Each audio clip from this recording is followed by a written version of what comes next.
As well, Williams and that White connection is going to be on full display versus that struggling Broncos pass defense. Man, you put the pressure on me. I'm going to say Boise because they are the better team, more complete, so I'm going with Boise. Big game on tap. We'll see you at the half. Enjoy it.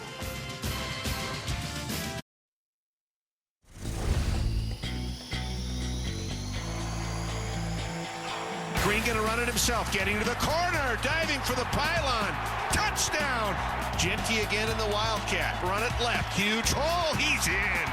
Mayava down the middle of the field, and it's a jumping interception by Andrew Simpson. Boise State back on top as your Mountain West Conference champions. And tonight the Broncos are back in Vegas. Ashton Genty, he's chasing a Heisman, but he's facing the best run defense in the Mountain West, led by linebacker Jackson Woodard. College football on CBS Sports Network is presented by Old Trapper Beef Jerky. 5-1 and number 17 in the country is Boise State. 6-1 are the Rebels, and they're both 2-0 in the Mountain West. But both these schools have higher hopes. College football playoff hopes.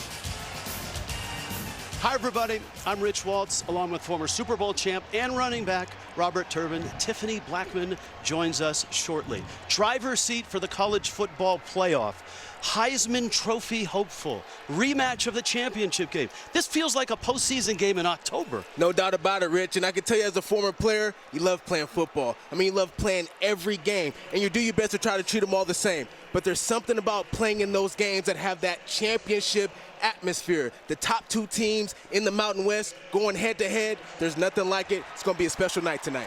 Let's start with Boise State. To do it, you got to go back to last year. Remember all the acrimony at the end of the year? Spencer Danielson hops on board as the head coach. How'd he do? He won the Mountain West championship. He got the full-time job. Ashton Genty then said, "I'm staying." And boy, was that good news. Terrific offense and a defense that can get to the quarterbacks. But the show, the show in Vegas tonight is Ashton Genty. The favorite to win the Heisman right now, and for good reason. My favorite part about his game, Rich, is his instinct and feel for the game. Knowing when to break tackles, knowing when to be the aggressor, knowing when to avoid, knowing how to contort his body on contact, knowing when to hurdle a defender. You assume those are normal attributes for a running back, but they're not, and that's what makes him so great. And tough to tackle. That's the job for UNLV. And all the headlines were stolen by the quarterback switch in week 4. And it overshadows this defense, a big play defense.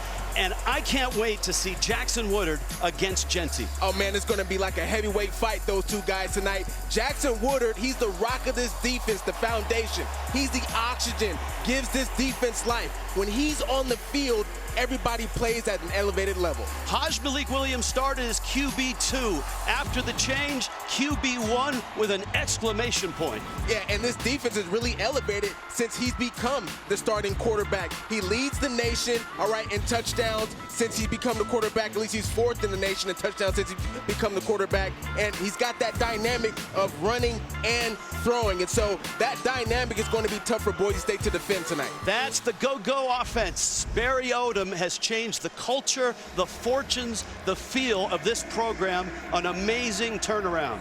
And of course, Spencer Danielson. They love him in Boise. And why not? He is 8-2 and ready to face UNLV again on this field, which has a terrific crowd, and it also has Tiffany Blackman. Hey, Rich, and you guys talked about it, a Heisman hopeful and two teams that are fighting to try to position themselves into the college football playoffs. This game is a hot ticket in Las Vegas tonight, with UNLV expecting a record crowd on hand for this game. They even had to open up the 200 section of seating to meet the demand. Now, that will accommodate between 35,000 and 37,000 fans total. Rich, some calling this matchup with Boise State the biggest in school history. All right, everybody's ready for this, and a huge crowd of fans are down from Boise, as usual. That's Dylan Riley. He's taken one back this year, 96 yards for a touchdown. And Caden Chittenden is getting set to kick it off for UNLV. Rebels won the toss. They deferred. They'll get it in the second half. And here comes Boise State. Maddox Madsen is a high-efficiency quarterback. Yeah, he is, Rich. And, you know, one of the things that he does really well is takes care of the football. He makes smart decisions in the pocket, outside of the pocket. I think the key for him tonight is going to be utilizing his legs against a very aggressive UNLV defense. Obviously, the run game is going to be centered around Ashton Jeanty, but Madsen Maddox can loosen up this defense by finding open space with his feet as well. From the 25, Austin Bolton motion. Jeanty standing tall. Oh, first carry, and he's blistered. Fisher K-Mac up to hit him. This is a downhill defense, Rich. Understanding coming to the game, the vocal point is going to be Ashton Jeanty. UNLV, they're going to want to stack the box. They're going to trust their corners and safeties on the outside to play man-to-man coverage to stop Ashton Jeanty in the box. Nice hit right there. He doesn't lose yardage much, but that's a loss of 1. 2nd and 11. Madsen to the air. Fires it. Caught there. Latrell Caples, and he's hit. And Caples will gain just 2 yards. Jalen Catalon. It's a pro-style run game. We will block your defensive line. That's what Dirk Cutter says. When they throw it, Cameron Camper is the favorite target. Especially in third down in situational moments like this. Look for Madison Maddox to look for Cameron Camper. The Broncos are one of the best in the country on third down, 54%. This is 3rd and 9. First touch of the night. Blitz comes. Madsen steps through, and he's got a lot of room. Got the first down. Still on his feet. Madsen 40. Cuts back there. 30. And down to the 26. Maddox Madsen. So when Boise State came out for their first play of the drive, I noted, I said, hey, one of the things that Maddox Madsen is going to have to be able to do in this football game is use his feet. It'll put UNLV on their heels, and he'll be able to find open space within the defensive line. An incredible example of it right there for a huge gain to get a first down. 49 yards on the scamper. 1st and 10. UNLV 25. Play action. Deflected and incomplete. K-Mac again causing havoc.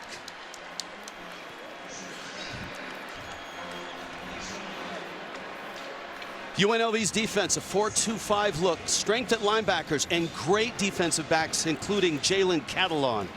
Jalen Catalon, number 1, he'll move around in the secondary. They like to bring him on blitz packages as well.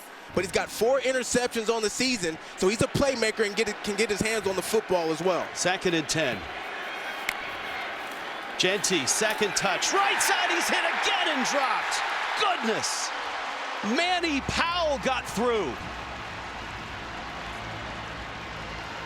And right at the snap, Powell is running towards the line of scrimmage even before the ball is snapped. Let's take a look at it right there. There he is lined up. And he's going to just go right downhill at the running back. This is pre-snap recognition by these linebackers. Jackson Woodard, Powell, they do a great job studying, understanding how Boise State wants to attack them. 3rd down 14. Madsen time. Scrambling right, fires back across, caught.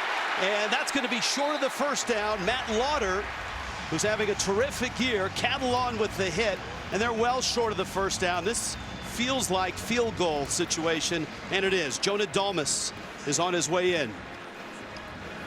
Boise State's been really good on 4th down this year. Last time out against Hawaii, they were 3 for 3.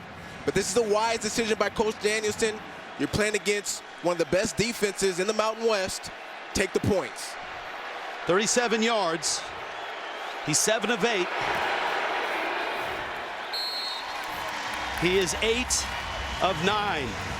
Broncos are on the board first, but UNLV's defense, some big hits early. Rematch of the championship game. So much at stake here in Las Vegas for UNLV and Boise State.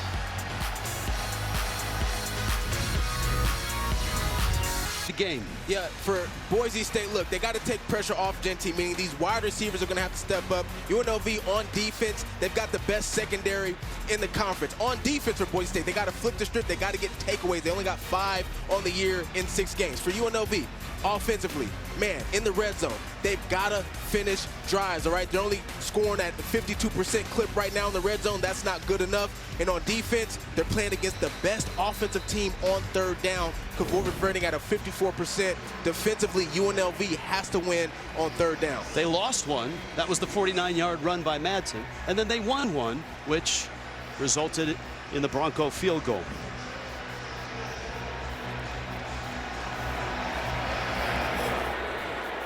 Jacob DeJesus is back. He's a dangerous returner. And it's not DeJesus who gets the football. Out across the 25-yard line. Diego Albert. Hajj Malik Williams. Right now he's winning games with his arm and his legs. And Coach Barry Odom talked about the transition to go to him as a starting quarterback, and he said it was seamless. All the quarterbacks get equal amount of reps, which is a different formula at UNLV. And so when he came in and stepped up as the quarterback to be the starter, this offense really improved. And this is a crazy fun offense, the go-go offense. And that throw's almost picked off. Ty Benefield stepped in front of it. And Williams, who's thrown only 2 picks, almost threw his 3rd. Yeah, he's done a good job taking care of the football. And, you know, really the key to this offense to try to get Hajj Williams comfortable early in this ball game. You'll see some short intermediate routes similar to that. But he's got to be careful, make smart decisions like he has all season long. Little option, and this is Williams, a dangerous runner. Williams up the sideline, inside the 30, cuts back. Williams 15, race to the end zone. He's caught, and he's dropped. Oh my goodness. Hajj Malik Williams answers the Madsen run. Since he's become the starting quarterback, Rich, he's got the 4th most rushing yards by a quarterback in all of college football. And, you know, we talked to defensive coordinator for Boise State, Eric Shenander. Have you seen anybody quite like him? He said no. He's the best running quarterback we're going to face, and a great example of it right there. 72 yards on the run. Handoff, Kylan James, and the Broncos stuff him at the 3. Verizon red zone. You talked about the struggles. Just 22 of 42 in touchdowns, and that's not good. And Barry Odom addressed that in our meeting. Right next to him is Brennan Marion. He's the designer of this go-go offense. What they want to do in this red zone area is try to get the ball to Ricky White a little bit more to try to score some touchdowns. James again, and again he's hit and dropped. This time, though, he falls forward to the 2. Marco Notriani, the first to hit him. Since he's taken over, Hajj Malik Williams, 374 yards. Bryson Daly of Army, since that date, on September 28th, is the only guy ahead of him. Yeah, moving up the rankings after that big run, but this critical 3rd down right here is huge for UNLV. They got some momentum on the big run, but they have to score touchdowns here. Play action, Williams in trouble, and he's dropped, and it's Alexander Tubner.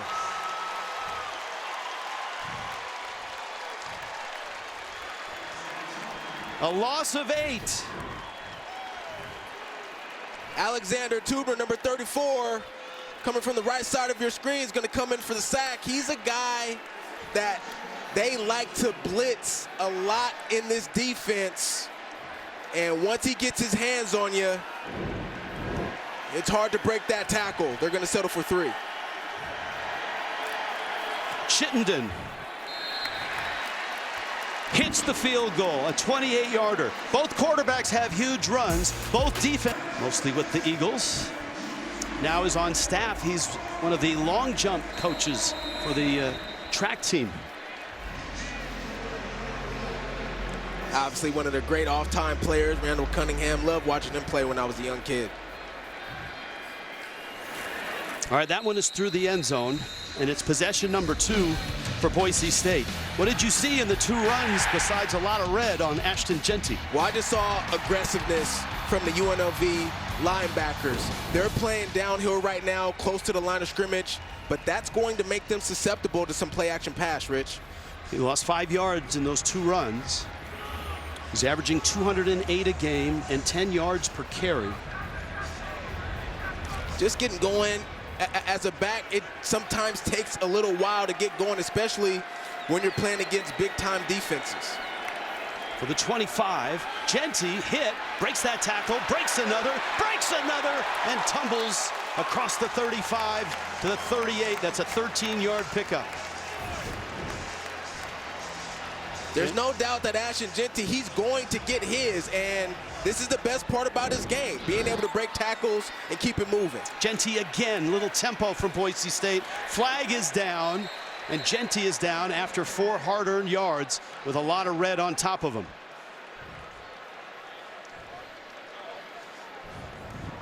Holding, number 65, offense, 10-yard penalty from the previous spot. Replay first down. That's right tackle, Hall Schmidt. Just getting a little handsy there. You see the grab with his left arm. So that play's coming back. One of the anchors of this offensive line, but you know, one of the guys I want you to pay attention to, Rich, in this offense is number 85, Matt Lauder. A lot of their runs go to his side. There he is, lined up right there. But in the play-action pass game, he's critical as well. Jeanty left side again, and a lot of red hats on him there.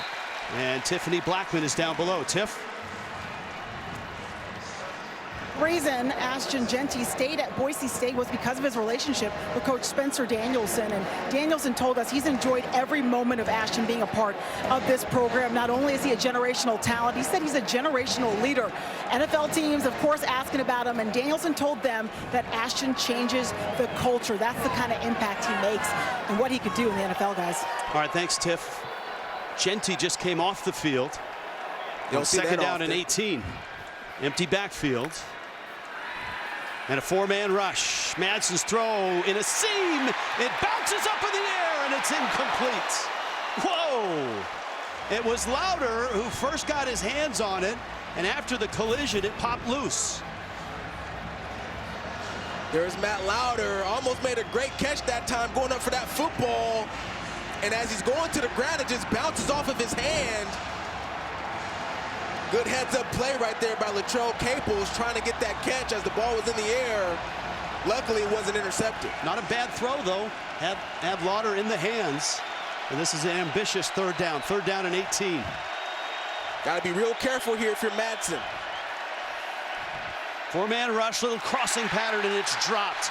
Cameron Bates coming across the field, and it's incomplete. And UNLV stops one of the best third down teams in the country. Broncos will have to punt. Boise State, not a team that gets in a third and long very often. Good job right there by UNLV defense.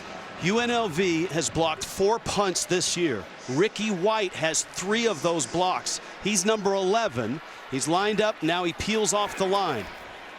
End over end. DeJesus, a dynamic punt returner, escapes one, gets to the outside. Trying to get to the sideline. He does. He is a dynamo. 46-yard punts. Haj Malik Williams back in action. 3-3 start in Las Vegas.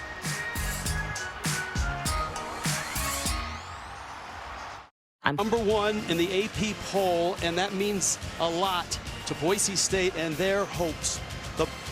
I'll tell you what, Boise State had Oregon beat. They gave up a long punt return for a touchdown, a kickoff return for a touchdown, and it took Oregon a last-second field goal to beat Boise State. That loss resonates, though, certainly with the college football playoff rankings. They hope, and as long as Oregon keeps winning and Boise State keeps winning, that'll be a good situation for the Broncos.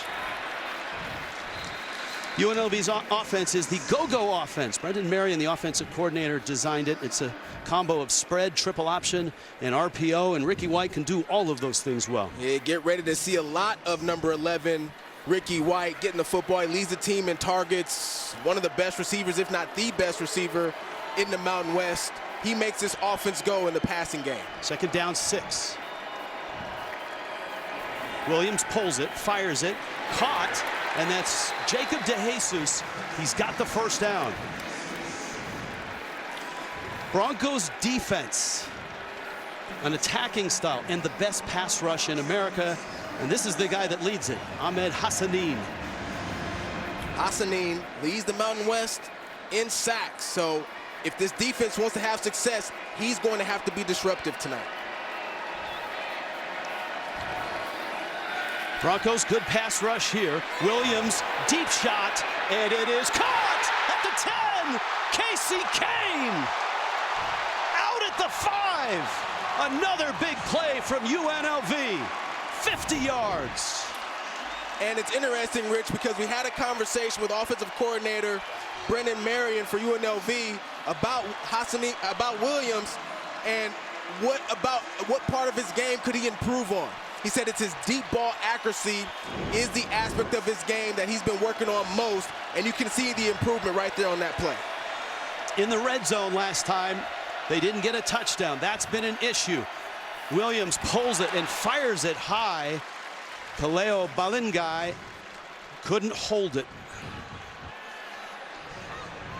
So the Broncos defense, that pass rush, Hassanin we told you about, 29 sacks, 53 tackles for loss. Yeah. Alexander Tubner has a sack. That his 1st career sack. Yeah, and he blitzes a lot. You can expect him to blitz right here, again here in this red zone situation. But I think UNLV, they've got to find a way to target White in this situation here. Didn't get any targets in that last red zone situation. He's at the top of your screen. Williams in trouble, and down he goes. Another sack. Shea Oladipo this time. That's his 4th of the season. That right there looked like a miscommunication. He's rolling out, wanting to throw the football, and nobody gave the quarterback eyes to be able to catch that ball. It looked like it was supposed to go to Jacob DeJesus there. Just a little late getting into the flat, forcing this 3rd down situation. Red zone passing, 12 of 19. But again, it's been an issue for UNLV. Too many settling for field goals. It happened after a big play on their 1st drive. 3rd and goal, blitz comes. Williams backing up, lobs it, open, caught, touchdown! Balingai!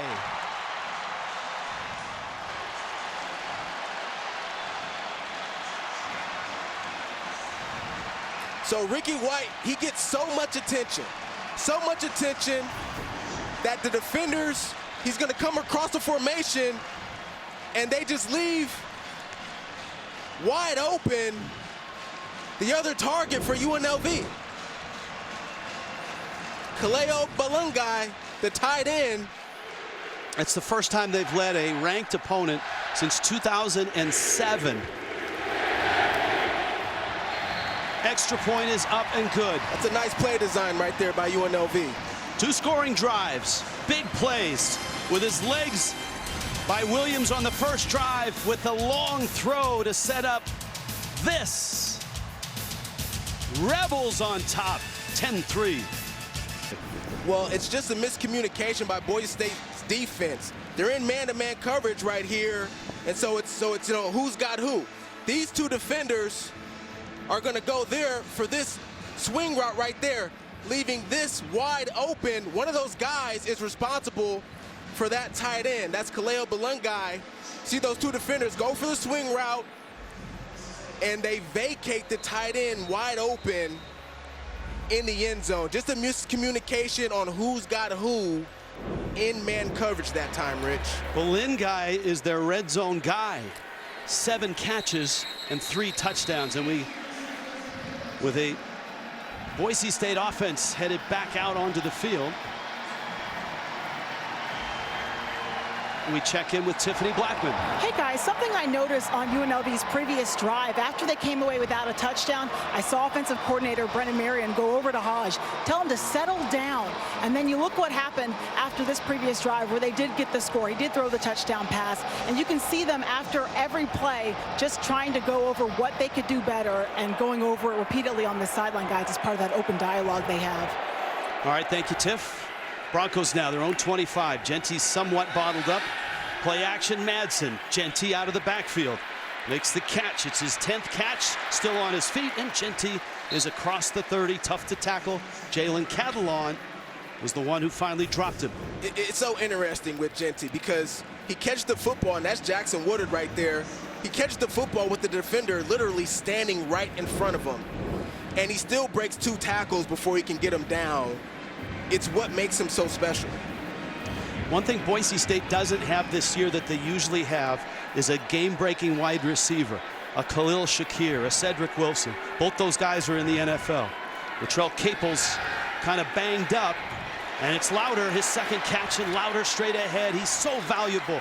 Great blocker, and he's got 22 catches now on the season. Jarvis Ware made the stop. Well, I mentioned 2 things to start this football game. The first thing is these linebackers are so aggressive, it's going to make them susceptible to play action. But within those play action plays for Boise State, they love to target Matt Louder because they run the football to his side so much. Right there, play action pass, he's wide open in the flat, converting for a first down. 43-yard line now. Madsen rolls, throws. Boy, it's bounced around there. Jackson Woodard almost had his 5th interception. He's got 4 interceptions on the team. There he is right there. He's going to read this screen that they're trying to throw to Matt Louder right here like a book. And when we had an opportunity to talk to him this week, he was huge on film study. I mean, a lot of his game, his skill set, and the reason why he has so much success is because he's able to recognize things pre-snap, what offenses are trying to do. He's one of the many players that came from Arkansas, where Barry Odom was the defensive coordinator when he took this job here at UNLV. There's a flag down. There's a large group of players that followed Odom here. Snap, false start, number 88, offense, 5-yard penalty, still second down. Matt Wagner. Broncos will use 3 different tight ends. Louder is the guy that catches the ball. You've got Austin Terry and Matt Wagner that'll see time as well. You tell Boise State still trying to settle into this football game right now. Not typically a penalized team like this. Second down and 15. Genty cuts inside, and they got to him again. Woodard got there first as he peels himself up. He's the preseason Mountain West Defensive Player of the Year. Yeah, and here's Jackson Woodard again. I mean, this is the heavyweight fight that we talked about. Jackson Woodard, Ashton Genty, the battle of 2 heavyweights, and we're going to see this all night long. We're going to see Jackson Woodard, Ashton Genty in contact all night long, Rich. 5 carries, 12 yards. 1 of 3 on 3rd down. 3-man rush. Madsen's throw broken up. Jonathan Baldwin got an arm on it. He's the captain in that defensive backfield. And so far, we're recognizing one of the keys to the game. Ashton Genty not really having the success right now on the ground. Who's going to be able to step up at the wide receiver position for the Boise State Broncos? These DBs right now for UNLV all over everything in the pass game. To Jesus, big hop, gets away, and a nice bounce for the Broncos all the way down to the 10. Last drive for UNLV. Haj Malik Williams went up top and caught Casey Kane for a big one. All started with that deep ball, putting it right on the money. And not necessarily some trickery there by UNLV, but a nice play design by the offensive coordinator, Brennan Marion, sneaking the tight end from one side to the other and getting the first touchdown of the game. So 65 yards, and remember the big run that set up the first field goal. They're averaging almost 12 yards per play, are the Rebels offensively. Just outside the 10.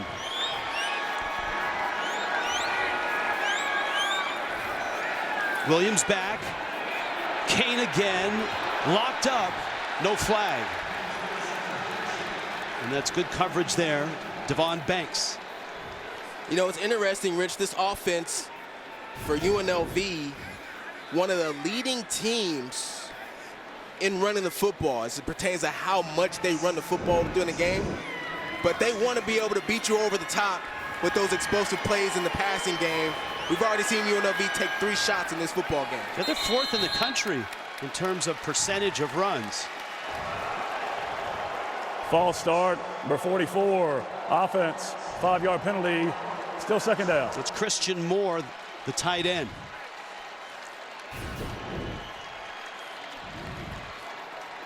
There's Christian Moore there. He's going to jump off sides right there, getting a little antsy. Second down, 15. And UNLV doesn't want to play behind the sticks like this. Williams pulls it, fires it. White with the catch. He's dangerous after the catch, and he rambles across the 20, out for a first down to the 24. Notriani made the stop for the Broncos, 18 yards. You know, the best thing about Ricky White is he's just an all-around player. He catches the football, he makes his moves, he gets his yards, he gets the ball back to the referee, and he's back into the huddle. You don't see a whole lot of celebrations and things of that nature. He's an all-time player. And the guy that he played catch with all summer in Atlanta, they're both Atlanta guys, Williams and White, have been a dynamic combo. 4 games, 36 receptions, and 6 touchdowns. That one breaks loose. And that's Kylan James across midfield. And UNLV is riding a wave of big plays. So Kylan James, he comes over from Central Arkansas. He's a senior, and he's sort of the veteran of this group and mentors the young guys, brings an element of that physical presence in the run game. James again, trying to bounce outside. He's going to get maybe 2 yards.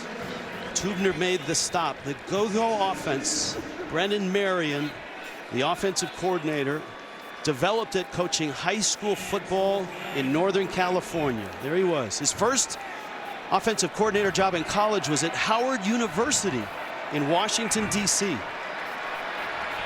And there is where he developed the name for this offense, the go-go offense.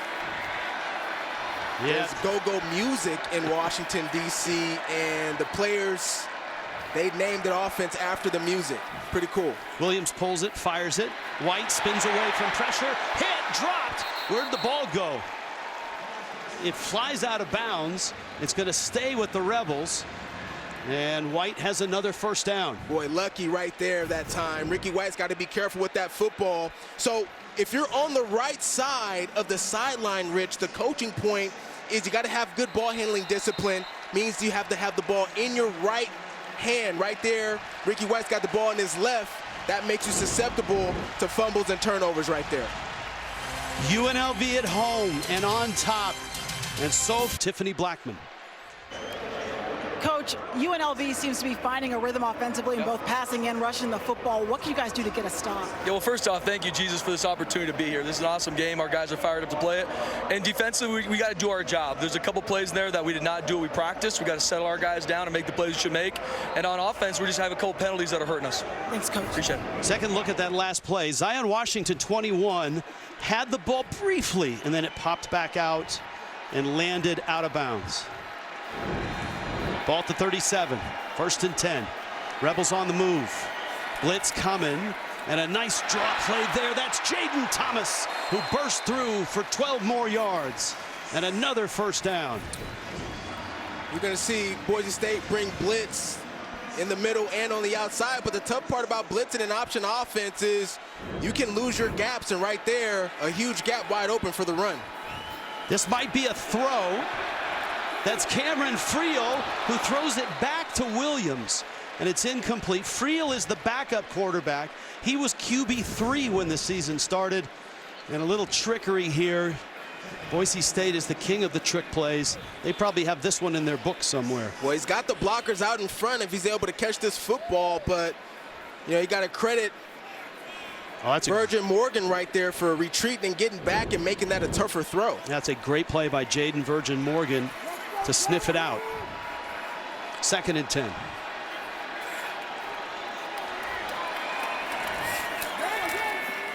Option. He's not afraid to put his head down and blast into the 21-yard line. And this is 3rd down and a long 6. And look at the numbers. Impressive first quarter by UNLV. It just feels like Boise State doesn't have a real good feel for UNLV's offense right now. The second quarter for UNLV and Boise State has been a bonanza this year. 3rd down. Movement and flags. False start, number 75, offense, 5-yard penalty, still 3rd down. Anton Ambule, the junior.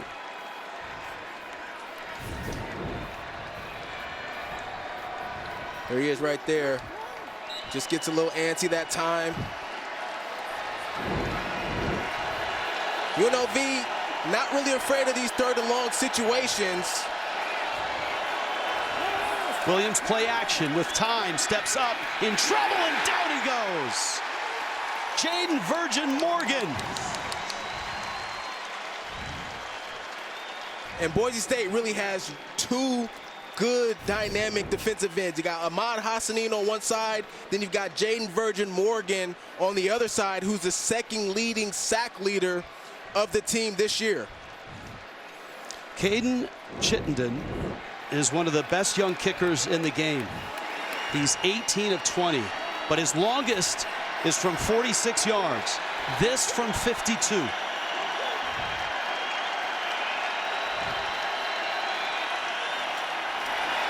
Good snap, pushed it wide. That didn't have the leg either, Rich. Boise State's defense with a big stop. They get the football back.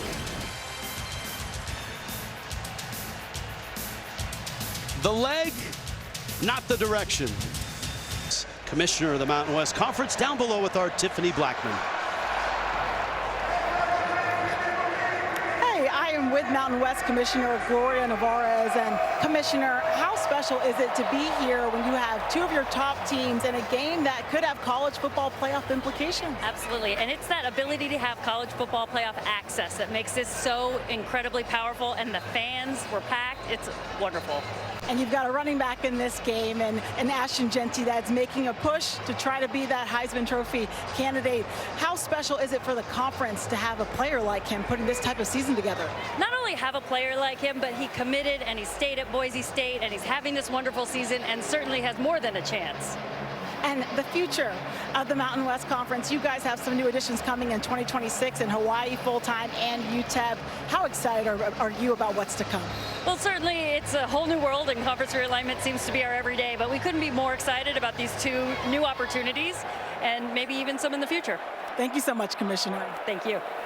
Thank you, Tiffany. Boise State now, Ashton Jeanty so far. And down he goes, and the 35-yard line may have gotten the tackle there. A rare trip by Jeanty. Around the Mountain West, Jalen Catalon, you've seen him make some nice plays already. You've got Jeanty, of course.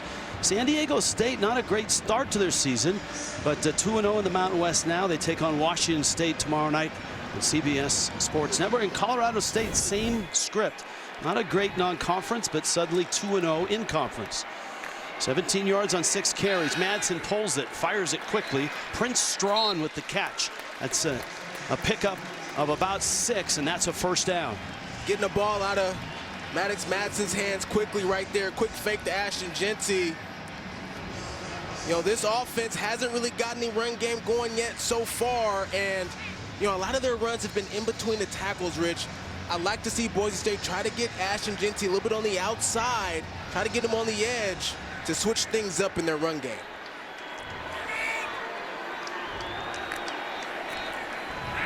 That's in play action here. Rolling, fires it, caught. That's Austin Bolt with the catch. And that's a nice design play and a good call by Dirk Cutter, the offensive coordinator. Bolt with the catch, a 15-yard gain. Well, Bolt's one of the toughest players on this football team. He's dealt with some injuries throughout the last couple years of his career, but he's gotten back and he's been a critical part of this team. That's a nice hit that time by Jet Elad. Nonetheless, a first down for Boise State. Genty straight ahead, slithers through, hit there, and he's going to pick up 8 yards. Keith Conley Jr. made the final stop. Ashton Genty just making guys miss, slithering through the defense. And, you know, one of the things I love about Ashton Genty, he's just going to keep carrying the football. He's going to keep coming at you no matter what. Coming at him again, this time over the left tackle. Picks up the first down. Jonathan Baldwin made the stop. Genty, some of his biggest runs have come later in games when he's worn defenses down. And he has a lot of big runs this year. Well, he's got 50+ in every game this season. He's got a 50-yard or more run in every game that he's played this season. But he's not afraid of getting the tough yards also, the tough 2-3, then to be able to break those big ones. Genty again makes a nice move to avoid a tackle and picks up 4 yards. Alexander Whitmore made the stop. Big difference between Boise State's passing game and UNLV's. The Rebels have taken 3 deep shots and they've hit some big plays. Right now the Broncos are unable to stretch the field.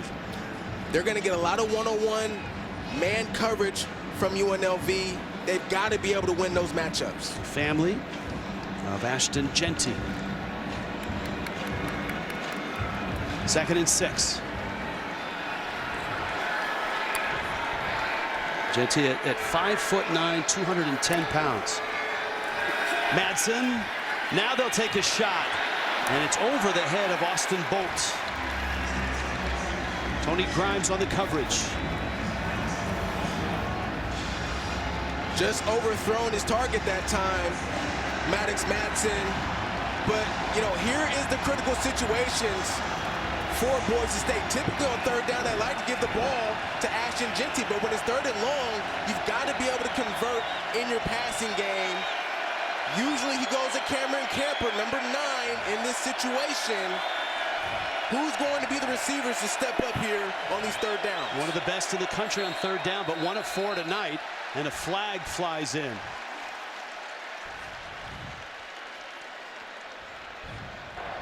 Illegal snap, number 72, offense, 5-yard penalty, still 3rd down. So certainly that changes the play call for Dirk Cutter. Illegal snap, like the center moved. Yeah, he tried to snap it a little early. Miscommunication that time could be because of the noise in the stadium. I mean, these UNLV fans have come out for this game tonight. Try to help their team get a big win. 3rd down 11. Madsen fires over the middle. It's incomplete. Capel's the intended receiver. Cameron Oliver on the coverage. And Jonah Dalmas trots out for a field goal try.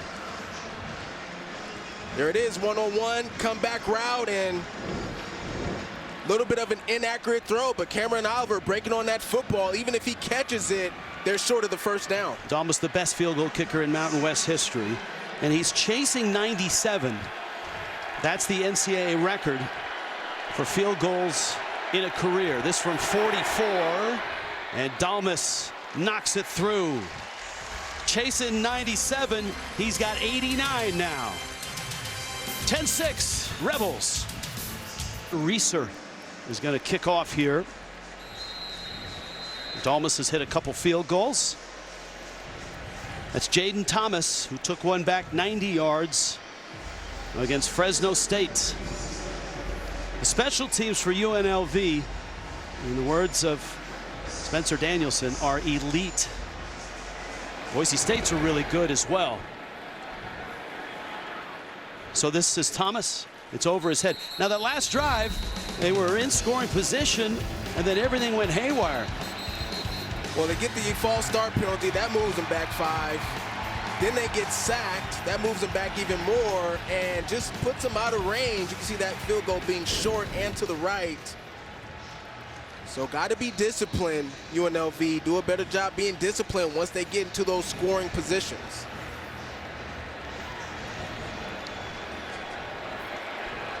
Five of 8 for 91 yards.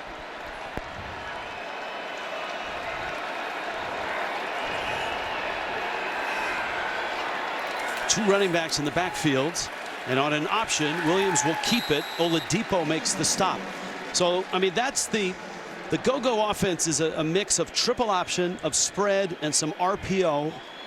And so you have to, as a quarterback, be able to do a lot of different things. There's Brennan Marion, the OC.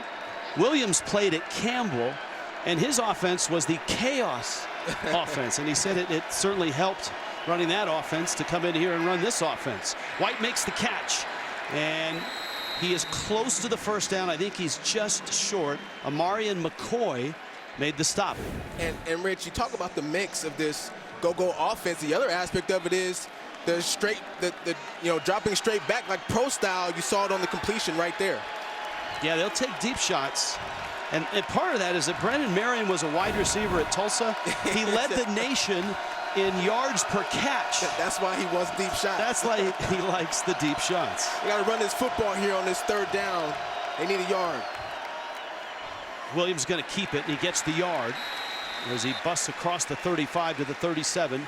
Andrew Simpson made the stop. And you mentioned the go-go name came when he was at Howard University. There was a house next to the practice facility that during practice would always play go-go music, which was kind of invented in Washington, D.C. You see the chain? And then they got the go-go chains going around. He hasn't quite been able to get Barry Odom to wear one yet, but he told him, he says, look, if we win the Mountain West Championship this year, you gotta rock the go-go chain. Williams on play action. That was almost picked. Whoa. That popped out of the arms of Corey Thompson, who does not have a catch this year. And we mentioned it at the start of the game for Boise State, Rich. They only have 5 takeaways all season long. And one interception. One interception.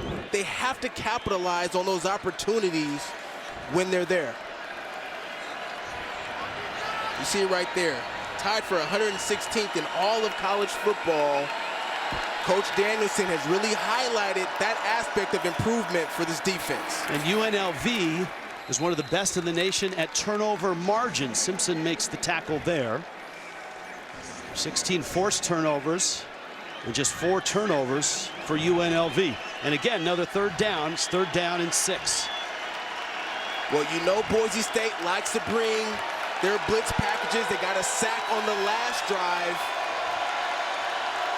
Look for Malik Williams here to get the ball out quick to combat that blitz. Broncos show blitz and then drop off, and a little bit of a draw play, and the Broncos are all over it. Alexander Tubner. Another nice play, and UNLV has to punt.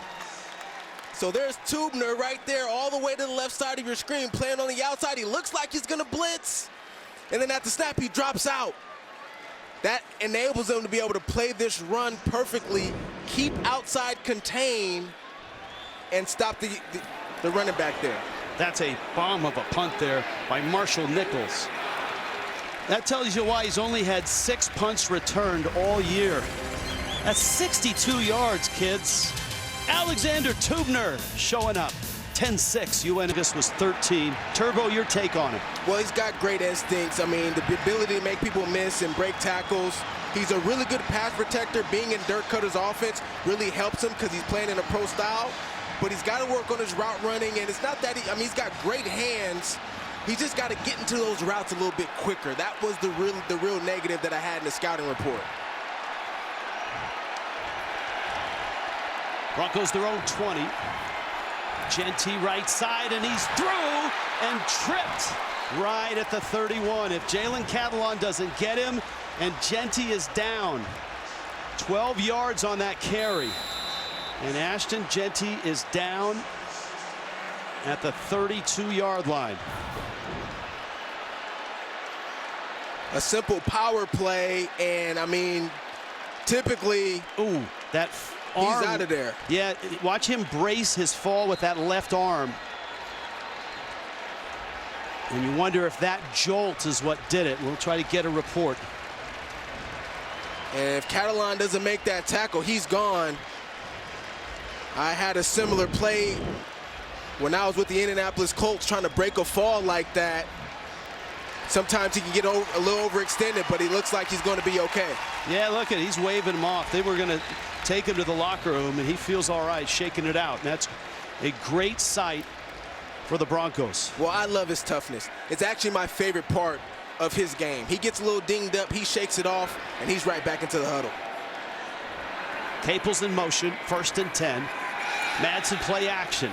And that one a little too hard for Matt Lauder. 2nd down and 10. Lauder on a little bit of a delay there. Yeah, Maddox has got to take a little off for that throw right there. I mean, it's a screen pass. They're just trying to dump it off. He's got the blockers in front. I know Maddox wants that one back. Jeanty still on the sideline as they look at that left arm or elbow. And he's trying to talk his way back into the game. Well, I'm sure they want to make sure he can move it. You see him moving it around. He can bend it. That's a good sign. Dylan Riley's in the backfield. Little toss there to Cameron Bates. And Bates with a head of steam has about 10 yards. And that's a 1st down. And we check in with Tiffany Blackman. Well, Rich, like you mentioned, the athletic trainers for Boise State were checking out Ashton Jeanty's left arm. From a closer look, I could see that they were pressing on the forearm area, also checking out the elbow. I'll keep you guys updated if I see anything further. All right, thank you, Tiffany. Broncos on the move now, out to the 43. 10-6 UNLV. Madsen lots of time over the middle. It's deflected, caught there. That's Austin Bolt. I think someone got a hand on that, but Bolt brought it in, and he's down to the 29. Let's look at it. So Madsen, he's taking it upon himself. He's like, look, we got our best player hurt right now. I've got to step up and make some plays. Good concentration that time by Austin Bolt. And Jeanty is back in the game, and it was Woodard that deflected that ball. 28 yards on the game, inside the 30, back in the game, Jeanty. And Jeanty is stopped after maybe a yard. And Woodard, 4 interceptions on the season. He's got this one just outside of his fingertips there, tips it. And the concentration, though, by Austin Bolt to be able to keep his eyes on that football, haul it in. A big play needed by Boise State that time. All right, great to see Jeanty in for that snap. 2nd down and 9. If you're just joining us, UNLV out to a 10-3 lead. Broncos have cut it to 10-6. Jeanty banged up, out for a few plays, and back in here. Madsen firing, sideline. That's a difficult catch, and Camper makes it. Not a big gain, though. Jarvis Ware on the coverage. Well, it's a good job leading him to the sideline, because if that ball is underthrown, that's likely going to be intercepted. But nice job by Camper. Hands extended, hauling that football in. Football looked like it might have been moving around a little bit there, but I thought he secured that catch. 1 of 5 on 3rd down are the Broncos. Got to get to the 19. There's Lauder right there, tight end. There's Jeanty right there to the 21. He's short about 2 yards of the 1st down. Woodard made the stop. Well, I think if you're Boise State in this situation, you go for it on 4th down. Last time out against Hawaii, they were 3 for 3 on 4th down. And this season, they're 2nd in the Mountain West conversion rate. So actually, they're 1st in the Mountain West on 4th down, 5 for 7. So they feel confident about executing here in these situations. Does Jeanty touch it here? You would think so. I think the ball goes to Ashton Jeanty. Nope. Madsen looking, firing, open there. Lauder with a catch. That's a big throw. And Lauder is so so dependable. Yeah, they go the high-low, so Genty goes into the flat, and then Lauder's over the top on the corner route, and it's a simple read for the quarterback. He's going to go to Genty first. If he's not there, he's going to look up top to the tight end for the corner route. Just nice execution, converting another 4th down for Boise State. 3 catches for Lauder, 4th down conversion, 9th play of the drive.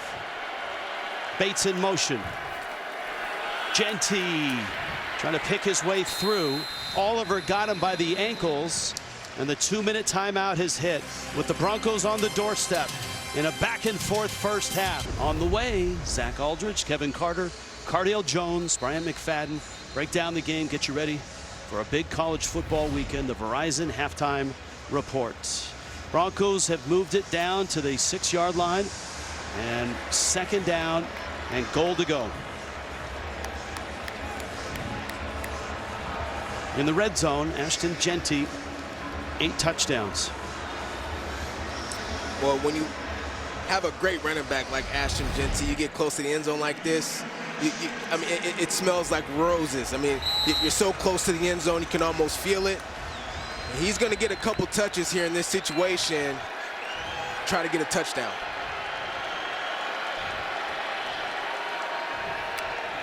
Madsen, Genty, hit, dropped, and a timeout. Boy, Barry Odom hopping off the sideline at the 15-yard line.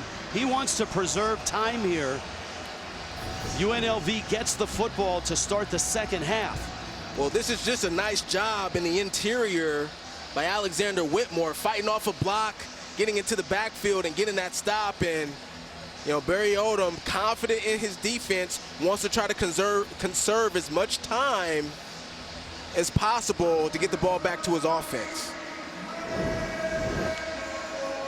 Remember, at the beginning of this drive, Genty bracing himself on a run with that left arm, went out for about 4 plays. Training staff looked at that left arm, that left forearm and elbow area. 3rd and goal here. You know, the ball marked actually at the 7. I really think this is a good opportunity for a play-action pass for Boise State. Look out for Matt Lauder. He's at the top of your screen. Number 85. 3rd and goal. Long count. Madsen steps up, heads for the end zone. He's in. Touchdown.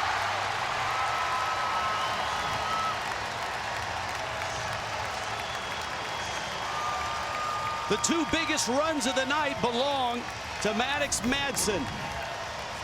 And this is the element of his game that you can forget about with Maddox Madsen. He's got enough speed and running ability to make plays with his feet coming into the game. I felt Boise State was going to have to utilize that skill set from him, and this time it goes for a touchdown. Dalmas adds the point, but don't go anywhere. There's a $1:50 left. UNLV's got 2 timeouts. Maddox Madsen, the sophomore. First, the nice find to Lauder. Dirk Cutter says he's quite simply a winner. That's why we love him.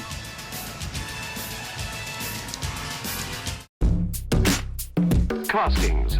For simple shapes, a complete solid pattern may be used. A mold box is filled with special molding sand that is rammed home around the pattern. The molten metal, at precisely the right temperature, is poured into the mold.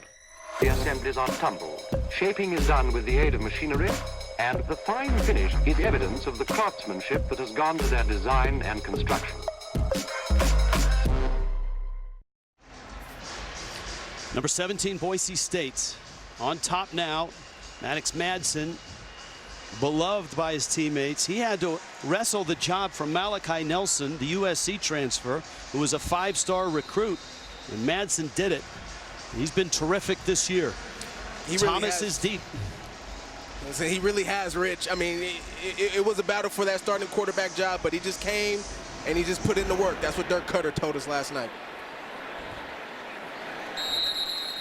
Time now for the AP Top 10, powered by Ram trucks. Which game is circled on your viewing menu for tomorrow? I'm looking at this LSU matchup against Texas A&M, Rich. I think it's going to be a close matchup. I think it's going to be tight. LSU's been on a little bit of a run right now, but just like we see in college football all the time, those upsets. I'm watching Oregon, Illinois. I want to see if the Duck comes in on a Harley. 37-yard line is the target line for Caden Chittenden. He missed from 52 earlier in this game. 2 timeouts. The go-go offense trying to go here to the sideline. That's a tough ball to catch. Casey Kane, and it's incomplete. Good coverage by the Broncos. It's an outside route there by number 1 Casey Kane, but Jeremiah Irby breaking on that football, disrupting that pass. Nice job. Second down 10.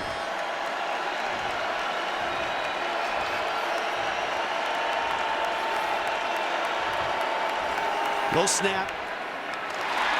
That doesn't happen often. Williams misses White. And now with the incompletion, look at the time on the clock. And remember, Boise State has 3 timeouts. Yeah, Malik Williams kind of mishandled that snap a little bit, going after his favorite target. Been a rare drop by Ricky White right there in that situation. So let's see what the Rebels do here. If they throw another incompletion, it saves another Boise State timeout. Well, they're going to throw this football to try to keep this drive going as we get a timeout here by the defense. Oh, the Broncos charged them out of the half. Boise State, 30 seconds. Broncos didn't like what they had on in formation or on the field. They're going to burn one of those timeouts. So, you know, Barry Odom and UNLV, I mean, last year was just an amazing year to take a program that forever has been in the depths of whatever conference they play football in. And Odom just, and it really feels like his team has taken over his personality. They got to the championship game on this field. They lost to Boise State. They've had a terrific run this year with 3 road wins against power conference teams. Absolutely. 15-6 overall. Well, the thing about Coach Odom, he wanted to raise the standard of this program, and he's done that. There's no doubt about it. That's why this game is so huge tonight, and it's another step in the right direction for them if they can get the win. 3rd down 10. Jaden Thomas in the backfield. Long count for Williams. Blitz comes. They give him time. Crossing pattern. That's picked off. Andrew Simpson inside the 10. Simpson with a pick, and the Broncos are on the doorstep with plenty of time left. So Hodge eyes this receiver down the entire time. He's going to take this snap, look to his left, and it's just an easy read for Andrew Simpson then to break on this football. And, you know, the interesting thing about Andrew, as we see that interception there, could have been a pick 6. He runs into his own teammate, but he's a guy with high IQ and another one of these players on this Boise State defense that does a great job with pre-snap reads. Genty has come out of the tent and is back in the field. And a 1st and goal, he'll get it. Genty dancing left side, touchdown! Broncos, flag is down. Back at the 7. A flag is down. This is a huge holding. call. Number 78, offense, 10-yard penalty from the previous spot. Replay 1st down. There are a ton of fans here from Boise and around the West who are Bronco fans. And Tyler Kyneth was caught there. It's the 4th penalty for the Broncos in this first half. Tyler Kyneth coming around on the pool there. He's the starting right guard, stepping in for Roger Carrion, who was injured in that Oregon game earlier this year. He's done a nice job. He just got caught with a holding penalty that time right there. Didn't really see much. And this one is stuffed. Jackson Woodard again.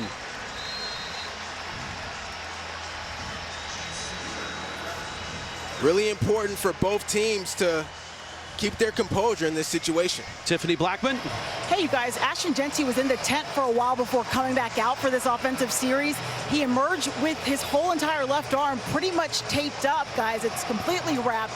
Now, that was after he was injured earlier when the athletic trainers were testing out the forearm and the elbow area. We'll see how it impacts how he carries the football in that arm.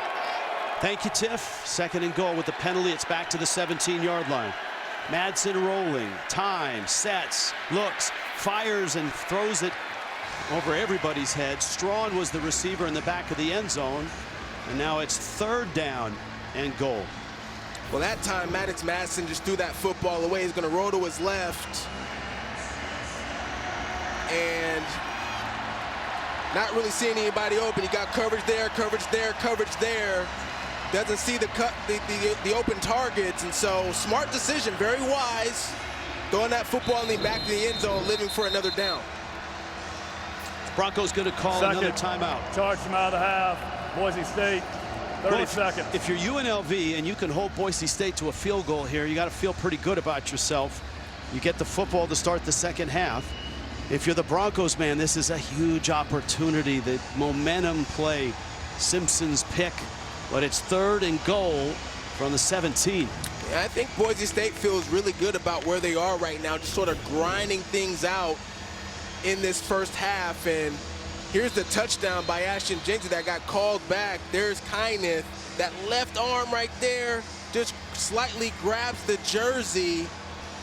And that's where the holding penalty then was called. And so if you're UNLV, you get a break. But you have to be able to capitalize on that right here in this 3rd down situation.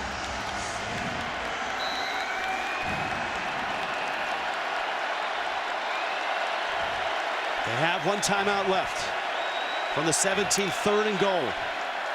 Madsen setting, fires, middle, caught down there inside the 5, close to the end zone. And that's Cameron Camper. You go for it. If you're Boise State, it's a nice catch by Camper, breaking a tackle, getting a few extra yards. It's 4th down here. You've got Ashton Jeanty in your backfield, Rich. You're going to give him the football in this situation and go for it. It's 4th down. And Danielson's going to think about it a little bit, take this clock down, and then make his decision on what he wants to do. 3rd and final, a charge from out of the half. Boise State. Here's a situation where this new rule that was in a week and a half ago comes into play. If UNLV holds a receiver here and burns time off the clock, they don't really lose a lot of yardage, right? It would get them a 1st down. It would change that. But now, you get down inside 10 seconds. The Rebels obviously need a stop. Boise State certainly wants to stick it in the end zone. Can you stop a guy that's averaging 10 yards a carry? Tonight, at times, Barry Odom's team has done that with Jeanty. I just feel like Boise State, now I would kick the field goal. Right. Go up 6 points right here. But Boise State has UNLV's defense on their heels right now, and you've got the best back in the nation. You give it to number 2, and you live with the results.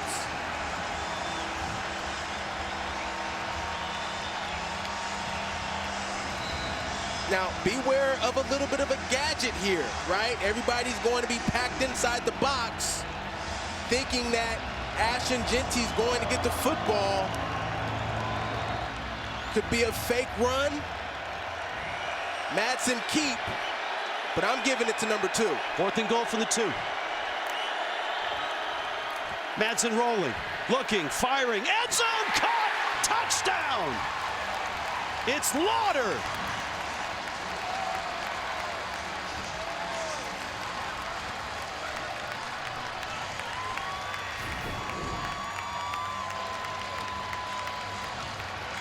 UNLV's in man coverage, and I just said, everybody's going to be expecting Ashton Jeanty to get the football. And they fake it to him. Everybody comes down to the line of scrimmage, and in the back of the end zone, wide open, is Matt Lauder for the touchdown.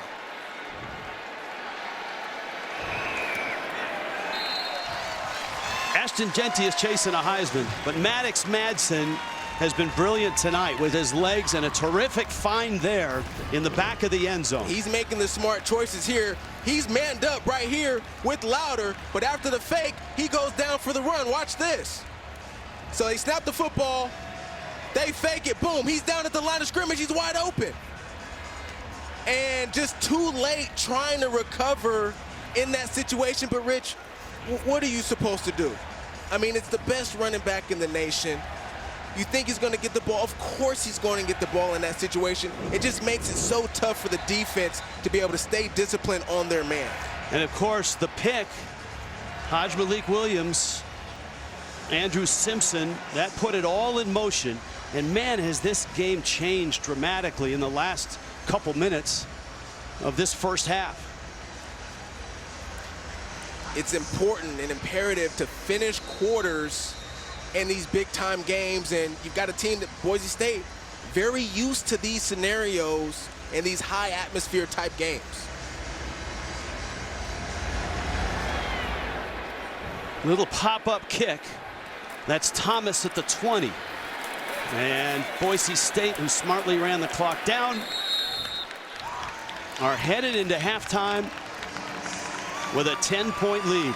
Rebels get the football to start the second half. Spencer Danielson's defense leads to offense. Boise State, what they did in that first half offensively is they stayed within their offense. They didn't get out of the game plan despite the success UNLV was having against their run scheme to start the game.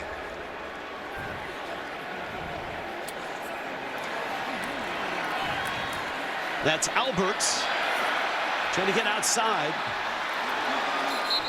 And he's knocked out at the 30-yard line. Let's go down low to Tiffany Blackman. Tiff. Hey guys, when I spoke with Boise State coach Spencer Danielson, he was proud of the way his guys finished the half. He called them a resilient team, much like his running back Ashton Genty, who's battling through a left arm injury. They said he would see how he was feeling at the half, but that he is a warrior. As for UNLV, well, Coach Barry Odom told me that really they've just stopped themselves. They've got to find a way to extend drives. They got the ball to start this half, clear the board, and let's go play some football, guys. Two in the backfield. Williams firing, man open. That's White with the catch. White to midfield, and he's across midfield and into Bronco territory.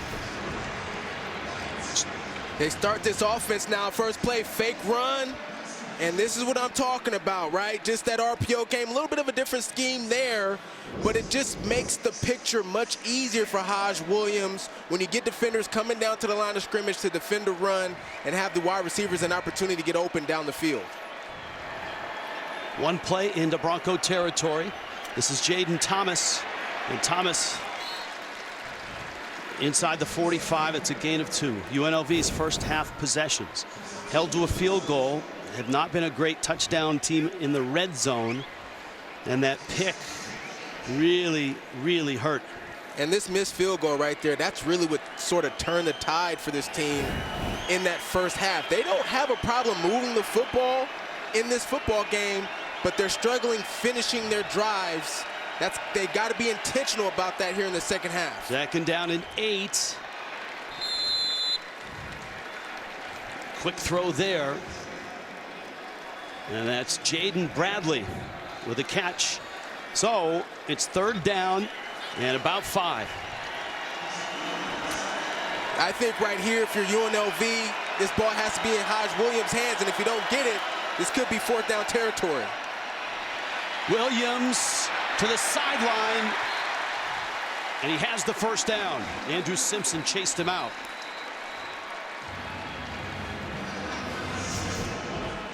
And this is what you love about Williams, just his playmaking ability, right?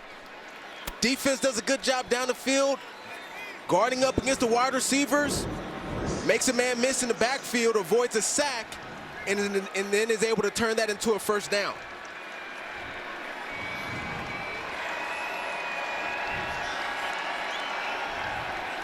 Williams again, this time 1st and 10. Firing Bradley again, the intended receiver. Good coverage there by Jeremiah Erby. Second quarter points. Rebels have been a great second quarter team. Not tonight. They were shut out. Well, it's just like Barry Odom mentioned at halftime, Rich. They really beat themselves, right? That drive, they missed a field goal. It was a penalty. It was a sack. They haven't done a great job protecting the quarterback, giving up 3 sacks in that first half. They've got to shore up their offensive line. Quick throw and complete inside the 30. D'Angelo Irvin Jr., his first catch of the season. And this is a run-pass option. It just clears the picture up for Malik Williams there because he's reading the linebacker. Whatever the linebacker does, you just do the opposite. He drops in coverage, you give it to the running back. He comes down to the line of scrimmage, you throw it to the target. Makes it easy for him.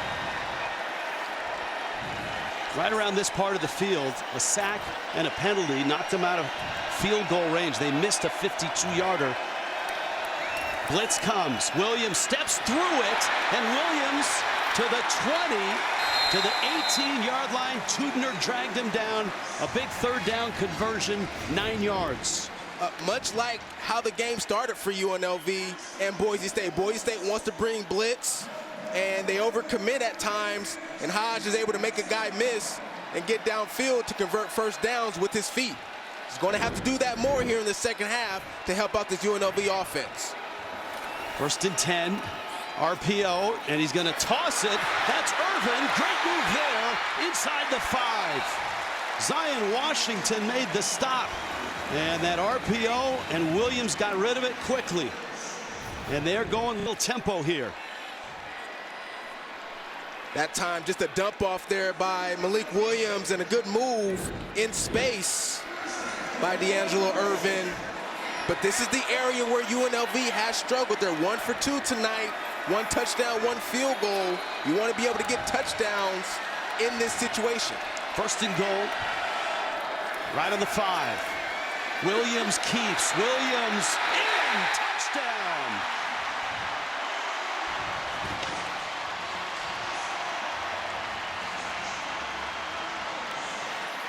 A wobbly second quarter, but a great start to the second half. And a strong start to the second half is exactly what you want if you're Barry Odom for this offense, to be able to drive down the field and get this touchdown. And you have to really credit Malik Williams for not allowing his confidence to be shaken up from what happened in that second quarter. To be able to come back to start this third quarter strong, huge for UNLV. A lot of Williams on that drive. So the Rebels answer that late first half Boise touchdown. Malik Williams, the Campbell transfer. He's big, and he's in. And it's a 3-point Bronco lead. On CBS doubleheader, early games headline, Eagles and Bengals. And #1 draft pick Caleb Williams and the Bears on the road against the Commanders. Now that's a CBS Sports Sunday. Get you set for kickoff at noon Eastern. The NFL Today, Sunday on CBS and streaming on Paramount Plus. Down below, speaking of the NFL, Tiffany Blackman. Hey, Rich, I've got the Raiders leading rusher with me, Alex Madison, who also happens to be a former Bronco. Your team is ranked, and now there's possibility that they could find their way into the college football playoffs. How special of a season is this? Oh, it's extremely special. I mean, for me to watch, I'm just super proud of how they're playing, and it just looks like they're out there playing Boise State football. The culture there is as a winning culture, and on all phases of football, they're doing an amazing job. So I'm just super proud to see it and to be here in person and be a part of it. I love it. I know you've established a great relationship with Ashton Jeanty, and you've kind of been in his ear even throughout this game. What's your message been to him? Just to play free. Just do what you do. You know, he's a special player. He's a special person. I was able to chop it up with him last night. Took a visit down to the hotel and just sat down with him for a while and just talked to him. And he's a phenomenal human being outside of the football field, and he's a phenomenal player on the football field. So I just told him, just be phenomenal. Be you. Go out there, have fun, and play your style of football, because it's something that no one can stop. We'll be watching you on Sunday against the Chiefs. Good luck enjoying the rest of the game. Thank you. I appreciate it. Alexander Madison. Thank you, Tiffany. This is Jeanty, and Jeanty's out across the 40. Jalen Catalon made the stop. Nice blocking by the offensive line. Keep an eye on this. He gets to the line of scrimmage, makes a move. You see, he switches the football from the left hand to the right hand right there. You typically wouldn't do that in traffic as a running back. Keep an eye on that little uncomfortability going on there with that left elbow. Remember, he left the game in the first half with that left arm getting attention in the tent. And Genty there out to the 45. Alexander Madison's one of 4 Boise State running backs in the NFL right now. They've always had such a great tradition of running backs. Avery Williams with Atlanta, Madison here with the Raiders, Jeremy McNichols with Washington, and George Holani on the practice squad for Seattle. I think back to guys like Che Ajayi, Doug Martin. Doug Martin and I we were actually in the same class, in the same draft class, and competed against each other. Utah State up against Boise State. He's a great back. Genty, just caught from behind. Woodard got the shoes and held on, and another nice run at Genty. I mean, it just feels like at times UNLV defenders, they're holding on for dear life. And there's been a couple times where he's almost broke free. Madsen throwing, caught there, strong at the 10, and out of bounds. Maddox Madsen on the mark again, 37 yards. And what happens is, because you're having so much success on the ground, it's just hard to defend down the field. You think every play is going to be a run. All of a sudden, they give a token fake to the back, and it just leaves so much space now for these wide receivers and tight ends to be able to make plays.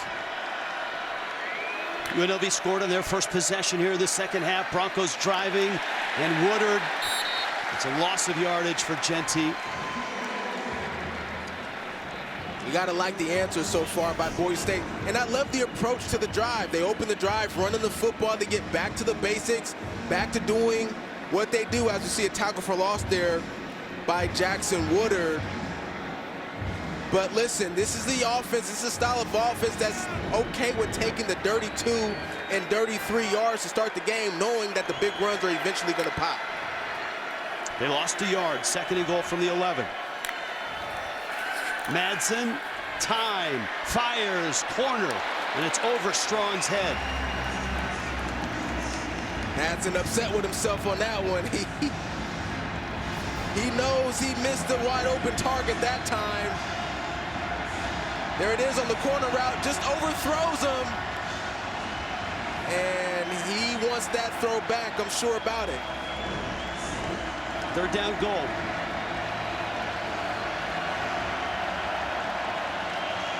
Lauder's been the guy this close in. Madsen looking, throwing, low, is caught. No, incomplete. Lauder went down, but the ball was trapped. A low throw, and it's 4th and goal. You know, I talked to Coach Dirk Cutter, the offensive coordinator for Boise, as we see that ball go right through the hands. That's more catchable than it appeared from our vantage point. Right through the hands of Lauder. There it is, hits the ground. And I asked him, I said, you know, what is something that Madsen can improve on? He said sometimes he aims it a little bit, Rich. The accuracy is the piece of his game that he needs to continue to work on. An example of it right there. Jonah Dalmas doesn't need to work on anything. He's a terrific kicker. Stretches the lead for Spencer Danielson. Danielson hopped on near the end of last year in the final 2 games, and then won the Mountain West Championship game here, lost the bowl game to UCLA, was named the head coach 2 days later. Ashton Genty said, "I'm staying."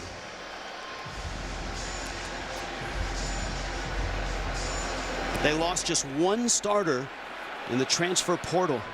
That one sails through the end zone.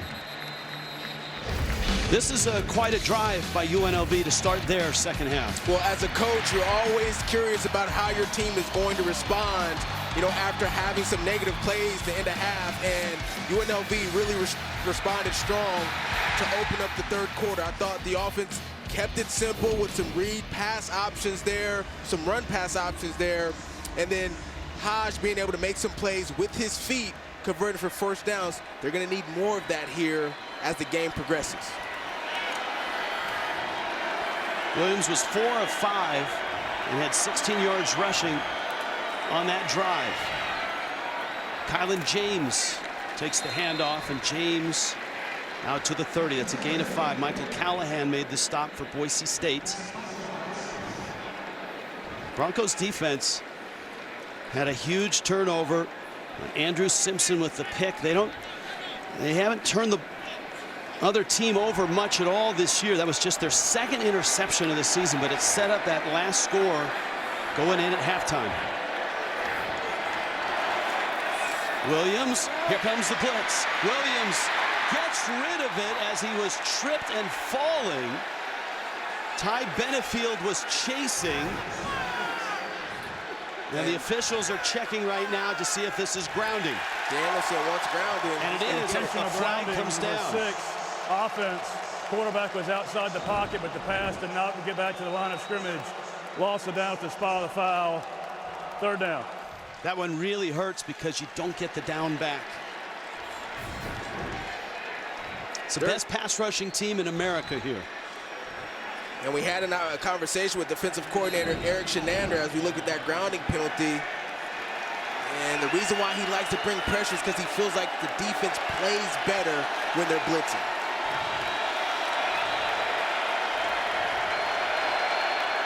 They have 3 sacks tonight, 32 on the season. Williams steps through the rush, looking downfield. He's going to tuck it and run. And a big hit. He's dropped there. Rodney Robinson. He's going to be short of the first down. A good hit by Robinson. Short by 1 yard. 14 yards on the scramble. And the offense isn't leaving the field right now. I mean, this is a very, very dicey decision now by Coach Barry Odom. You're in your own territory. I would punt this football, but if you trust Hodge Williams, he's got to run it. Williams has got it. Williams has got the first down. Andrew Simpson flagged at it. Almost looked like there was early movement, but the flag was late.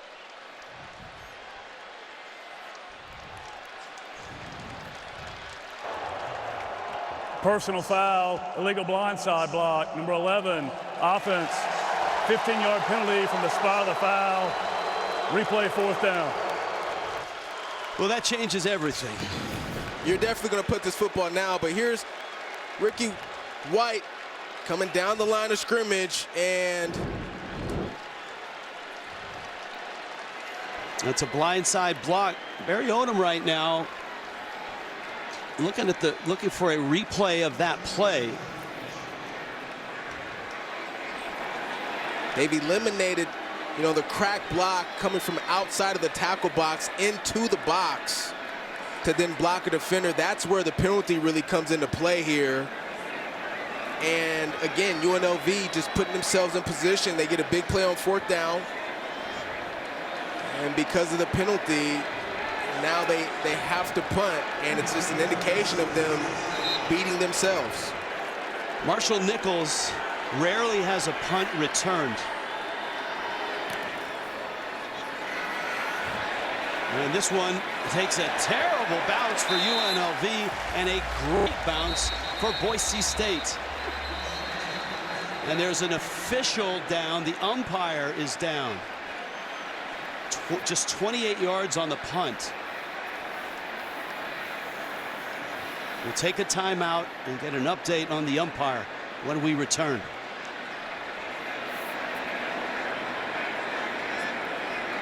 I feel strongly about lead here. Let's watch the punt and watch the umpire. That's David Williams. And down he goes.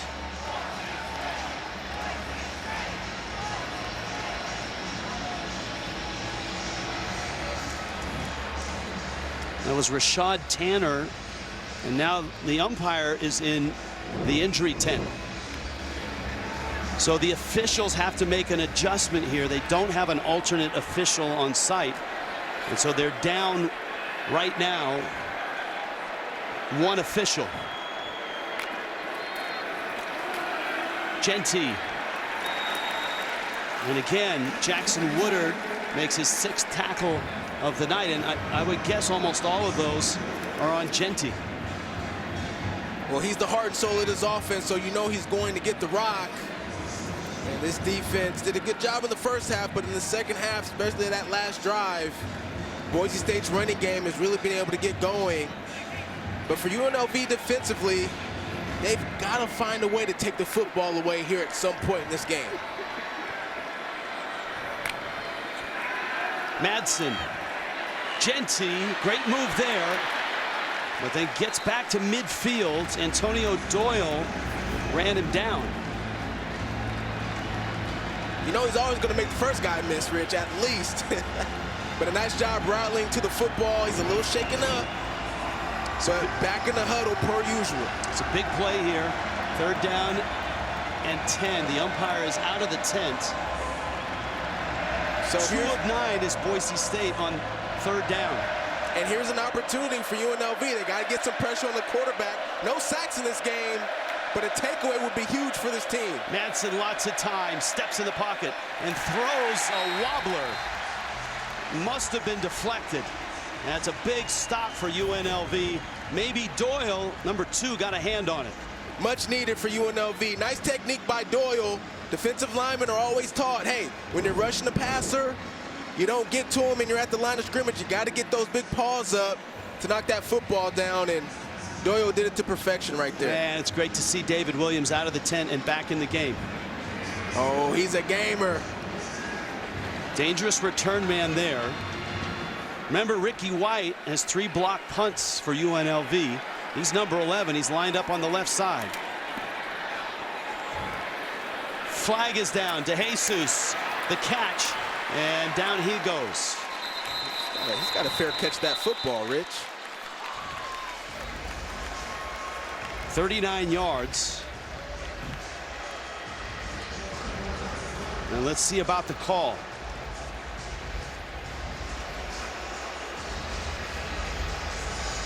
They're asking Barry Odom, do you want them to kick it over again, or you take the ball at the 11-yard line?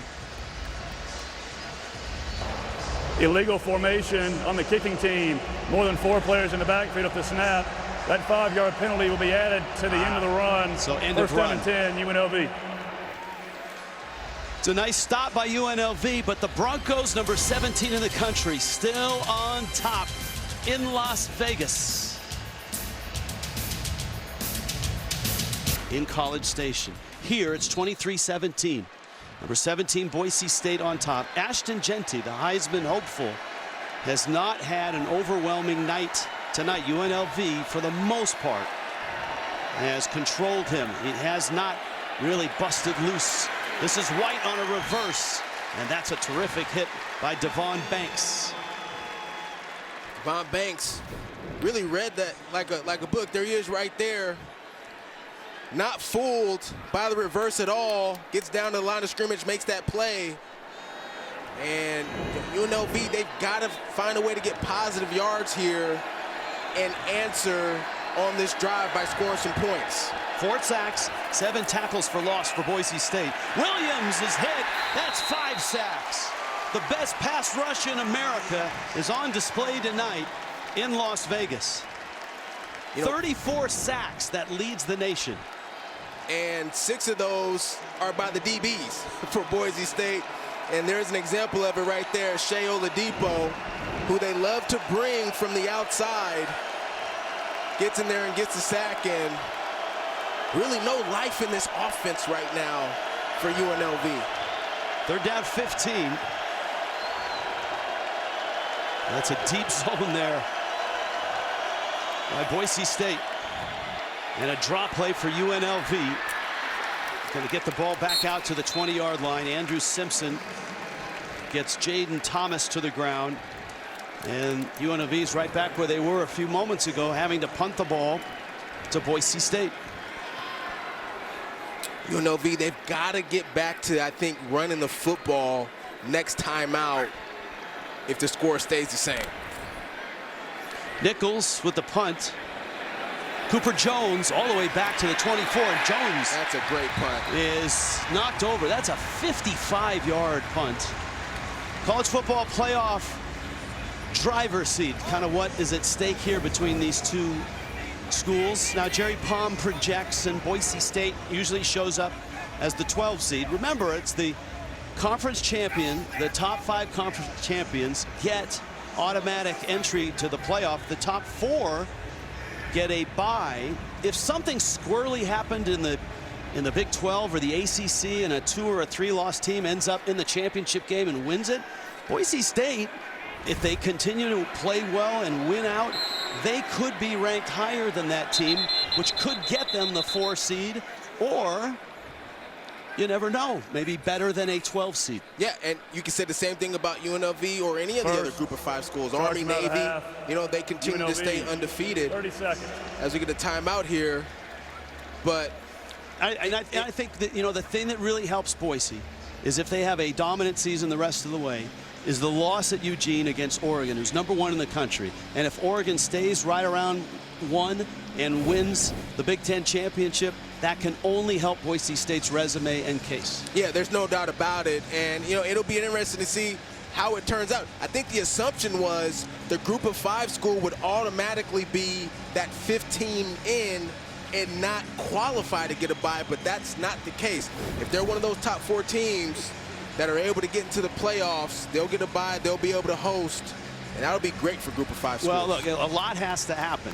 Boise State needs to run the UNLV, if they run the table, has 3 road wins against power conference teams, and their only loss was in this stadium against Syracuse in overtime. It was a great game. They should have won that game. They dropped 2 interceptions on that game-tying drive by Syracuse that got it to overtime. So they won at Houston. That's a Big 12 road win. Kansas is a Big 12 road win.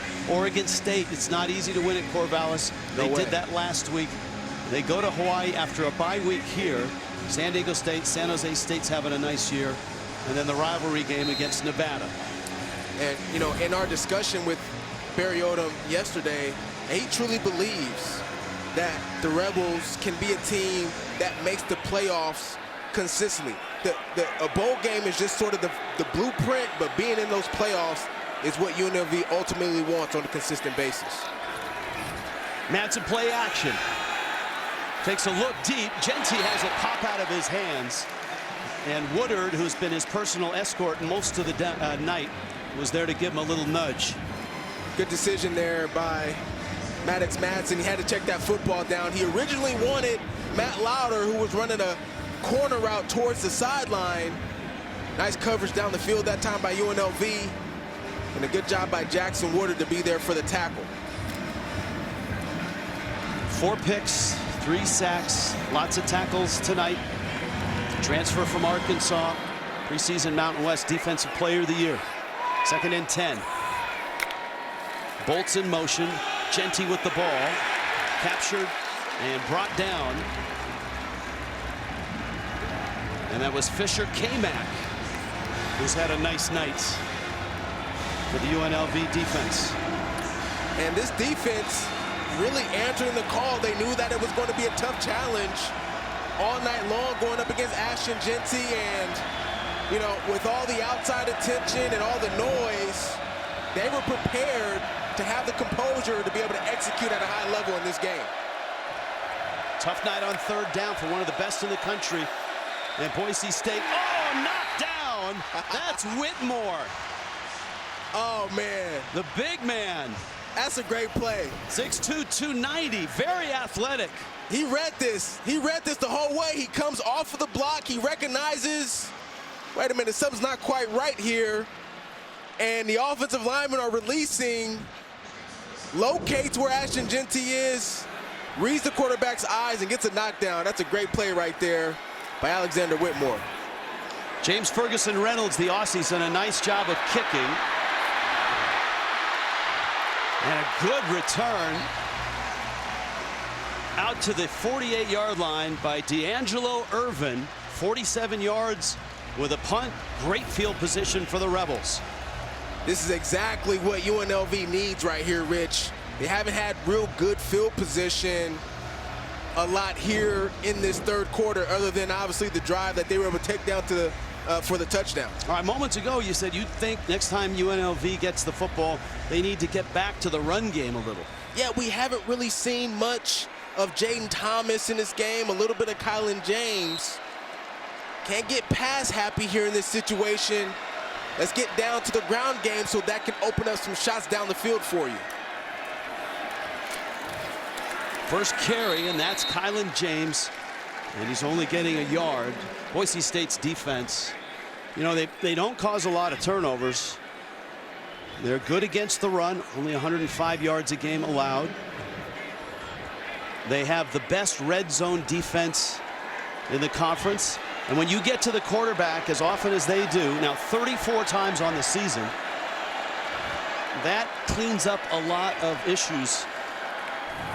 Williams on play action, rolling right, throws it down the field.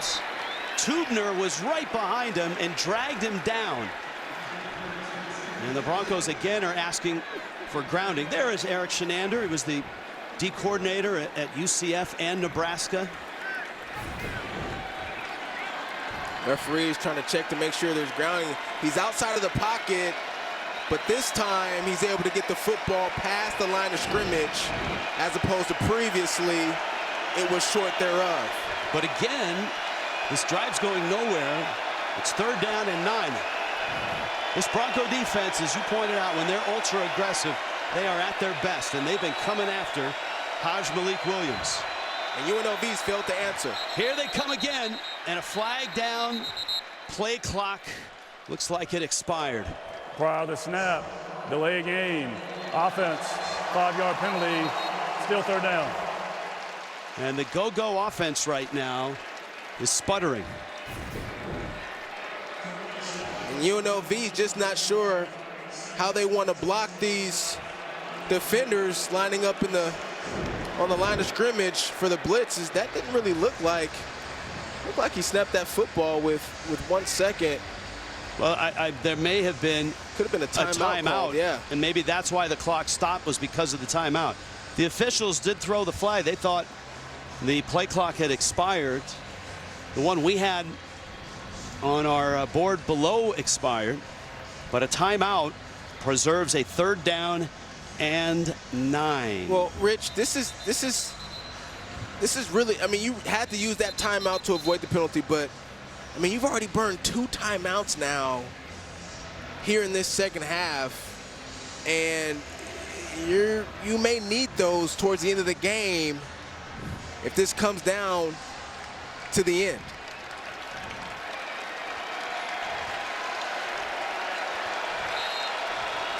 So they announced the delay of game, but the timeout was called in time apparently. 3rd down and 9, a do-over. Williams back, steps through the rush, and Williams has the 1st down. No slide there, a dive over the 40 to the 39. And that timeout is enormous here. It's a 1st down. Hodge is going to read his first read. If he's not there, he's going to tuck it and utilize his feet. It's a good job breaking the tackle and getting downhill and getting that 1st down there. 39-yard line of Boise State. Straight ahead, Kylan James. He punches that one inside the 35 down to the 33. And I think one of the things that UNLV can do here, we've got an injured player.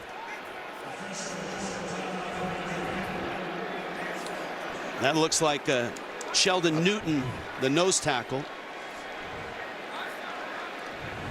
Here's my thought with UNLV offense. The go-go offense, right? It's had some evolution. It started off being like this up-tempo. Then they kind of slowed it down.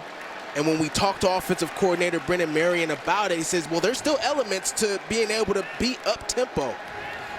When you're playing against a team as aggressive as Boise State, what are some ways you can get them on their heels? As we're taking a look at this injury there, got away with a holding penalty right there. Yeah, probably should have been a hold. Yeah. And right Newton goes down behind the play.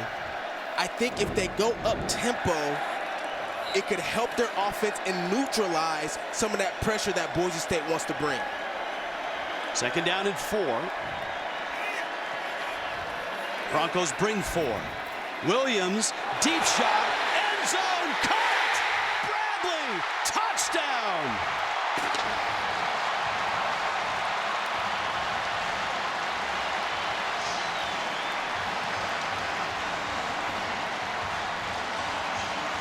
34 yards.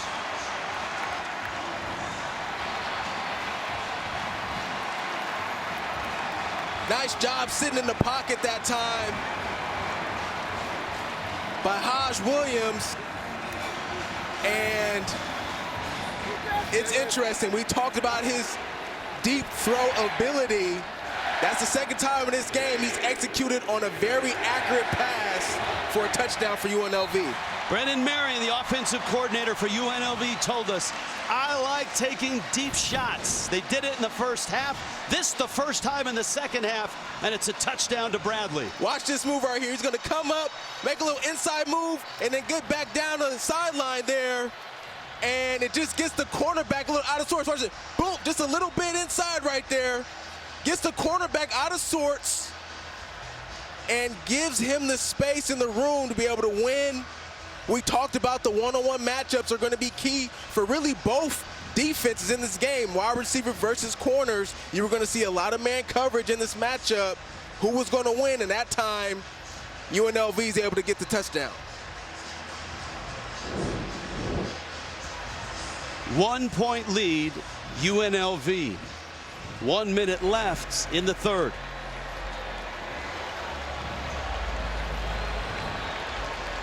And how about that answer by UNLV? Much needed. It felt like the energy was a little bit down with their offense. That right there, certainly a spark plug for UNLV.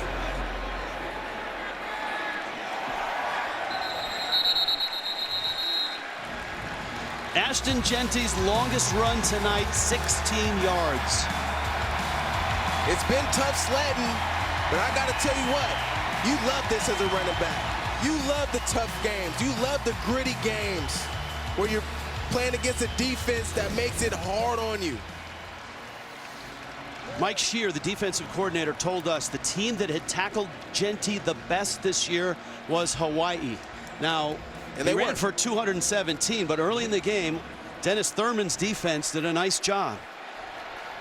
And oftentimes Genty, once he gets a little higher in carries, starts to wear him down and get some bigger runs.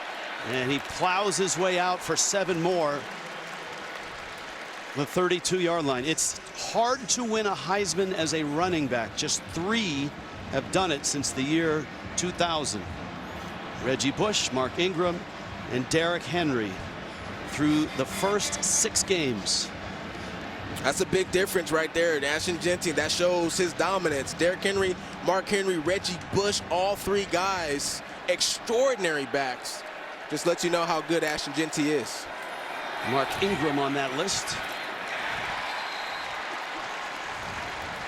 35-yard line, that's enough for a first down. They move the sticks to the Broncos.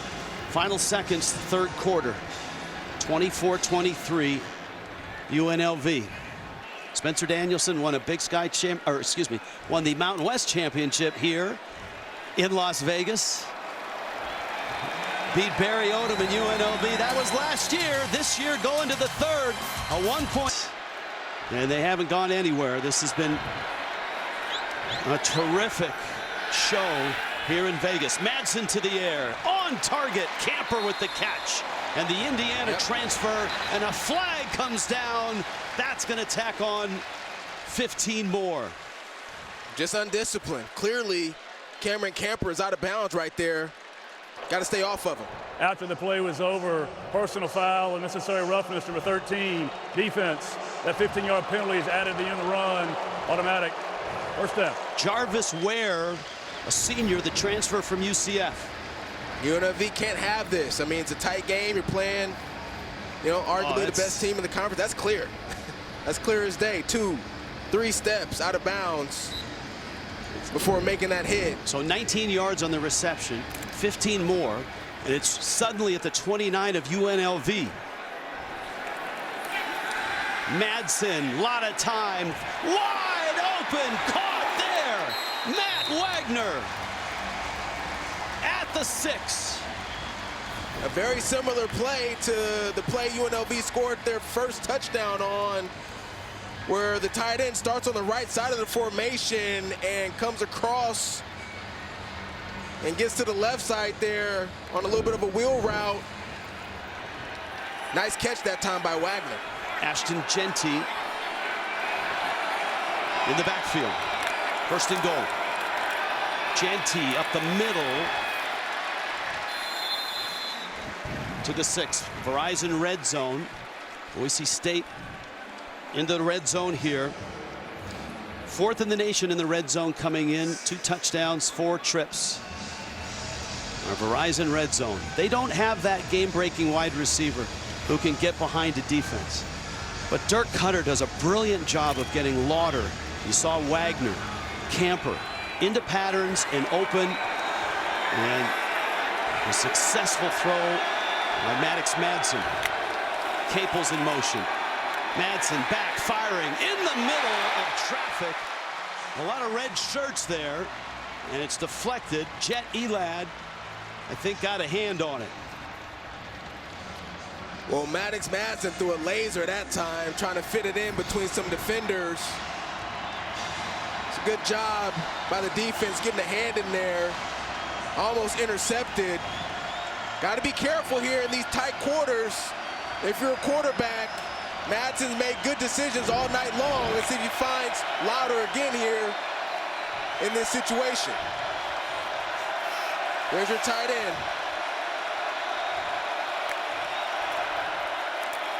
Jeanty bounces off a tackler. Jeanty still on his feet, and that's a touchdown. Down. Oh, man, I thought he was in. Near side official has him down. That was an incredible run. One missed tackle. Another missed tackle. Get off me. Driving the feet, knees down right there. Where's the football? When that knee goes down, referees determined that it was short. What a run, and a good decision here to go for it for Boise. Boom, that knees down. Oh! Yeah, but you're looking at the left knee. He's just short. This is a good choice here by Boise State to go for it right here. Jeanty, the Clydesdales are in. Is Jeanty in? No signal yet. No signal yet. This is so close. On 4th and goal. Officials are there. Touchdown!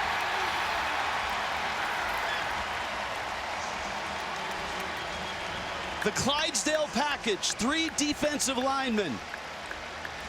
Just enough space for Jeanty to get in. And you can tell Jeanty, I mean, he's giving it everything that he has right now. Initially, he stopped, and he's still fighting. That extra effort gets that ball across the plane that time. There it is. He stopped short, but look at this effort. Yeah, he's over. He won't be denied. He just won't be denied, Rich. Now, 29-24, you go for 2. Yeah, you go for 2 here to get this to 7 points. Tyler Crow is in the backfield. Jeanty is out. 2-point conversion. Madsen rolling, fires in, it's incomplete. And UNLV stops the 2-point try. Capel's the intended receiver. Nice coverage and communication that time by UNLV in the secondary. A touchdown nonetheless for Ashton Jeanty. And Boise State back on top. Able to stay on his feet. Well, he told me before that when he works out, he focuses on unilateral movements, single leg workouts, so he'll balance on the Bosu ball and really work on his ankle strength. And his OC, Dirk Cutter, as he told us guys, he said Ashton's also got this unique combination of size and strength, and that makes it hard to bring down. And Turbo, you probably know what that's like as a back, how hard it is to try to break tackles. I absolutely do, Tiff. It's not as easy as Ashton Jeanty makes it look, but you put in the hard work, you prepare, and you get the results on game day. UNLV down 5. Get the football T-Mobile game summary. Total yards pretty much even. That one turnover was a huge one. Set up that late first half touchdown for Boise State on the Andrew Simpson interception. 29-24. A lot of time left here, 12.5 minutes. In front of the largest crowd to see a UNLV game in this stadium. Over 42,000. Haj Malik Williams has had some big moments with his legs and has hit some deep shots in this game. Gonna throw here. Now steps up. Pockets through it.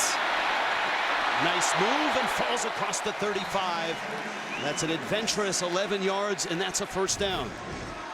And, you know, we talked about it, Rich. This is the dynamic that he brings. He's the difference maker because of what he can do with his feet. Now, in this situation, UNLV, two things. Watch this, boom, boom. Breaking ankles out there on the field. They have to be smart in this situation, take care of the football, and be disciplined to get down here and score. Ahmed Hassanin with the stop there. Keep in mind, UNLV, they burned 2 timeouts here in that third quarter. Not going to matter here in this situation, but, you know, play clock is a factor. That's where that discipline comes in. Getting in and out of the huddle to the line of scrimmage and getting the snap out on time. 5 sacks by Boise State. Trying to pick his way through is Jaden Thomas.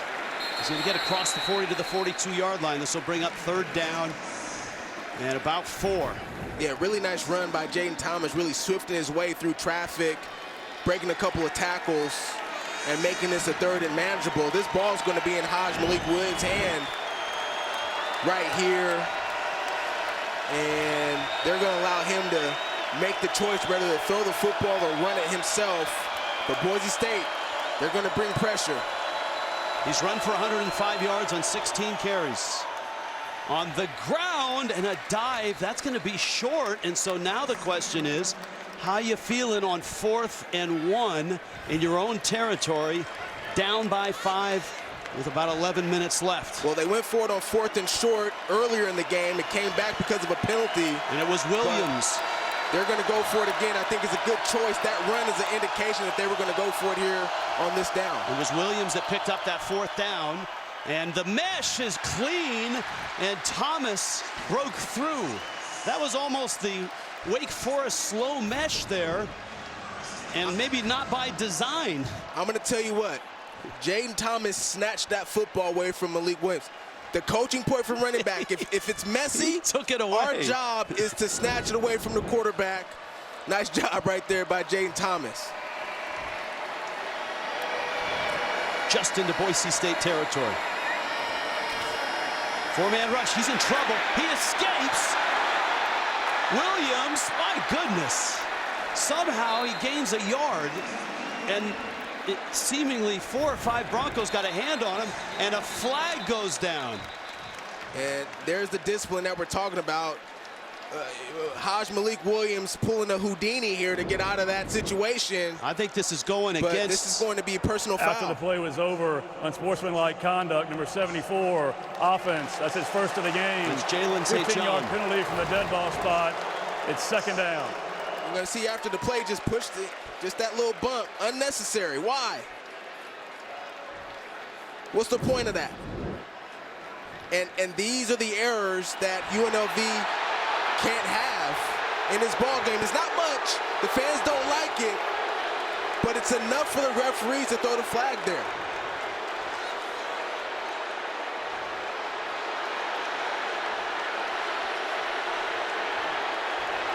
Second down and forever. Williams again has to scramble. Racing for the sideline, now stops, puts his head down, and there's a player down at midfield. Williams pops back up, and Ballen, the tight end, is limping off the field. This is a long 3rd down here. Got to be smart in this situation. There aren't very many plays for 3rd and 20. So, you know, if you're Malik Williams, you don't want to force it. And Sheldon Newton has gone down for the 2nd time. This gives UNLV an opportunity to talk about 3rd and 20. Now, this could be 4-down territory for UNLV. If they are able to make a spectacular play and the UNLV fans are not happy, Yeah, they're going to have to pick up a sizable amount of yardage to make it 4 down. Yeah, you'll have to get into that 4th and 2 range for Coach Odom to feel comfortable to go for it again on 4th down. But again, 3rd and 20. You got to be smart with the football right here.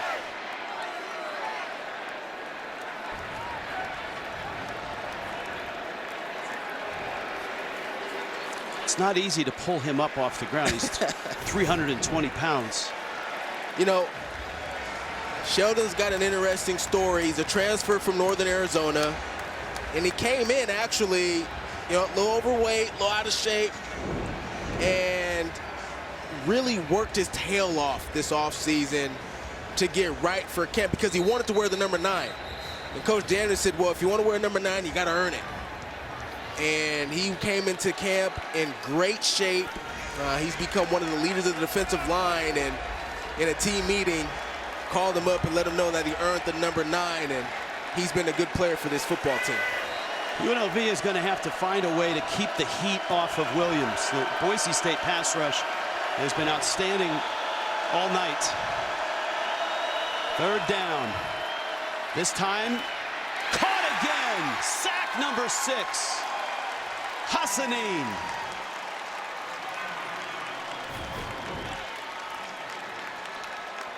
Hassanin finally getting, that's just their front 4 for Boise State. This time they don't bring pressure. Gums is in on that. They'll get a half a sack each. They drop in coverage, and Malik Williams not able to get away that time. Boy, another big kick by Nichols. That's Cooper Jones. And Jones is hit and dropped about the 12-yard line. 54 yards on that kick. A little over 8 minutes left. Boise State on the road. Number 17 in the country. And up by 5.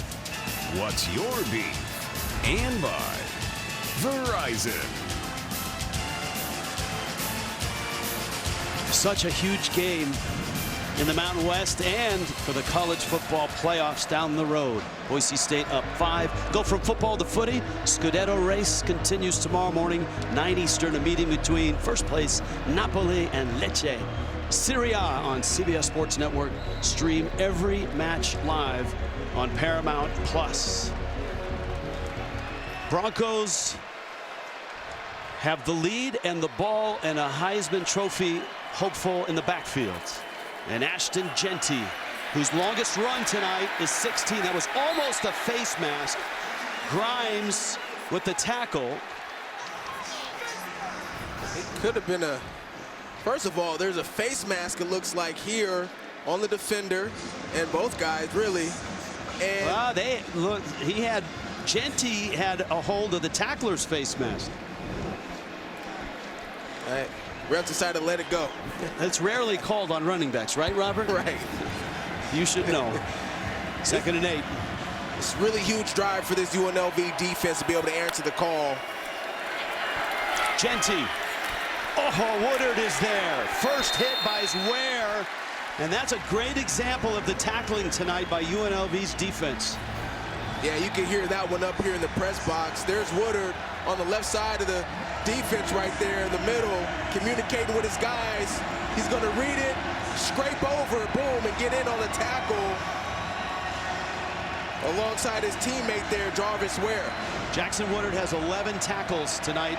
Jeanty now 108 yards. He's earned every one of them. And again, he hasn't broken the big one. 16 yards his longest. Biggest 3rd down of the game right here. Madsen. He's flushed, looking, fires, flags are down, and it's incomplete. This might be offensive pass interference. No, it's going to be holding on the defense prior to the pass. The defender slipped and fell. Prior to the pass, holding, yeah, number right. 0, defense, 10-yard penalty from the previous spot, an automatic. First down. There was a hold before the push. Yeah, watch Tony Grimes right here. He falls to the ground, and he ends up holding the receiver because of that. And that's you can see on his face. flag. Yeah, it's a big one right there. So they get the first down, but this is an opportunity now, UNLV to rebound. That was the first time they've really been able to get some pressure on Maddox Madsen. They've got to do that more consistently. Madsen on 1st and 10, looking for Genty, has the catch, and he's hit by Catalon and dropped at the 37. That's a gain of 7. All the defenders are so tight within the line, within the box, because they feel like they're going to run the football. You get Ashton Genty out on the edge, you leak him out, you almost forget about him and his ability to be able to catch the ball. See, the time is melting down, under 6.5 minutes left. Remember the 2 timeouts that UNLV had to burn earlier in this half. 2nd down and 3 here. Genty to the 38. 3rd down and 2. Good pursuit here by the defense. There's Jackson Woodard again. I mean, these guys have been going at it back and forth all night long. It's been so great to see. And here it is again, Rich, a 3rd down situation. Obviously, last time they were able to get some pressure on the quarterback, but that was a 3rd and long. On these 3rd and short situations, Boise State, they're so good. 4th best in the country, but 2 of 12 tonight on 3rd down, and there's the timeout from Spencer Danielson. Charged him out of the half. Boise State, 30 seconds. 42,000 plus here. What's at stake for UNLV against ranked teams looking for their first win since 2008. 27 straight losses to AP ranked opponents. Cal State Fullerton had football? Oh, come on. 1984. Well, coming into this football game, Rich, in 3rd and short situations, Boise State, 93% conversion rate. That's 3rd and 3 or short. And that's giving the ball to Ashton Genty. Tonight, they've opted to fake the football to him and throw it, and I think you'll see a similar situation here on this down. They just need a yard. Genty is hit and surges. He's got the first down, 2nd effort. That's how he scored the touchdown, is keeping those legs moving. He's incredibly strong. 5'9", 215. Just getting what he can right there. In those 3rd and short situations as a running back, hey, all that reading goes out of the window. It's about getting a yard, and nobody's the best at that than Ashton Genty. Tyler Crow in the backfield now. Madsen play action. Surveys. Crow with the catch. And he's toppled right at the 46-yard line. Jonathan Baldwin with the hit. UNLV, one of the best at taking the ball away, and the 3rd best turnover margin in the country, but nothing tonight. 13 interceptions. And again, coming into this game, Rich. Yeah, there's Mike Shear, the defensive coordinator. Time now, it's under 4.5, and UNLV had to burn a couple timeouts already in this half. Genty sees the hole and gets by the initial tackler and has a first down. That's 10 more yards. K-Mac made the stop. Watch him burst through this hole. Boom. Sees it, hits it, doesn't hesitate. He's been as consistent as can be all game. And yeah, we haven't seen the big run yet in this football game, the 50-plus type runs, but he's been downhill and consistent as could be, and that's what you want from your running back. Madsen trying to bleed as much off the play clock as he can. They snap it at 7. Genty hit, and he gets to the 40. Jonathan Baldwin made the initial hit. We're down to 3.5 minutes left. Genty on his way to the sideline. You got the 2-minute timeout. That's a 1.5 minutes away. And then Barry Odom has only 1 at his disposal. The other key thing, too, here is, you know, if you hold Boise State to a field goal, Still a one-possession game. You'd have to get the two-point conversion on the touchdown. But the clock is now starting to work against UNLV. They got to get some stops. This is Crow, and he bounces it outside. He's close to the first down. It's going to be 3rd down and about 2. And I think this is 2-down territory for Boise State. It's a 3rd and short. They're great at it. They're going to give the ball to Ashton Jeanty here. If for whatever reason he doesn't get it, I think they go for it again on 4th down. But you see the heavy personnel coming in, a couple tight ends just ran into the game for Boise State. Yeah, those are the Clydesdales. 3 tight ends, 1 running back. That's 13 personnel. This is going to be a run. Try to get this 1st down. Bates in motion. Jeanty has the 1st down. Well, hold on. Let's see where they spot it. His body ended up inside the 35. The football, though, is marked outside the 35.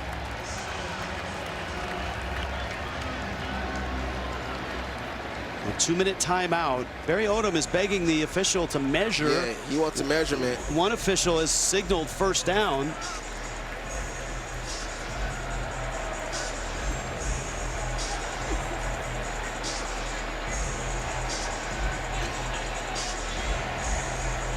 He wants 4th down and inches.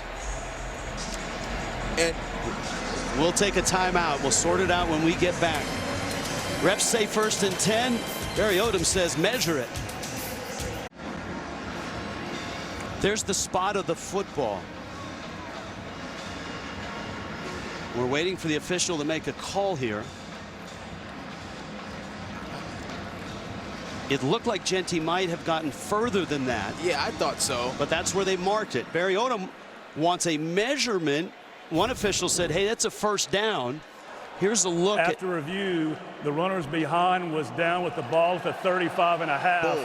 It'll be 4th down and a half yard at that spot. Wow. Very interesting.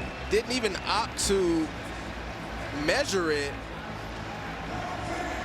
Well, they've moved the football basically back off the line. Well, like I mentioned, Rich, this was going to be 4th down territory for Boise State anyway. Well, if they didn't get it on 3rd down. I don't know. Looking at that, when he hit, I thought it was a 1st down. But this ball is going to go back to Jeanty, or it's going to be a quarterback sneak. And I think they run the sneak here. Look how tight to the line of scrimmage Jeanty is. And this feels like the ball game right here. Madsen surges, and he's got the 1st down. UNLV has 1 timeout left. And again, we've been talking about it. Those 2 timeouts in the 3rd quarter to avoid delay of game. They're paying huge dividends for Boise State in this situation now. They need those. 3rd and final, a charge from out of the half. UNLV, 30 seconds. With the game clock operator, please reset the game clock to 1:29:24. Number 17, Boise State on top. 1:56 left here in Las Vegas. We're on to New York after this. Inside college football, all the games today, and certainly preview of tomorrow. The math is not with UNLV right now. Boise State has 1st down at the 34-yard line. Barry Odom had to use 2 timeouts, or he chose to use 2 timeouts earlier in the half. Spencer Danielson now, and Boise State.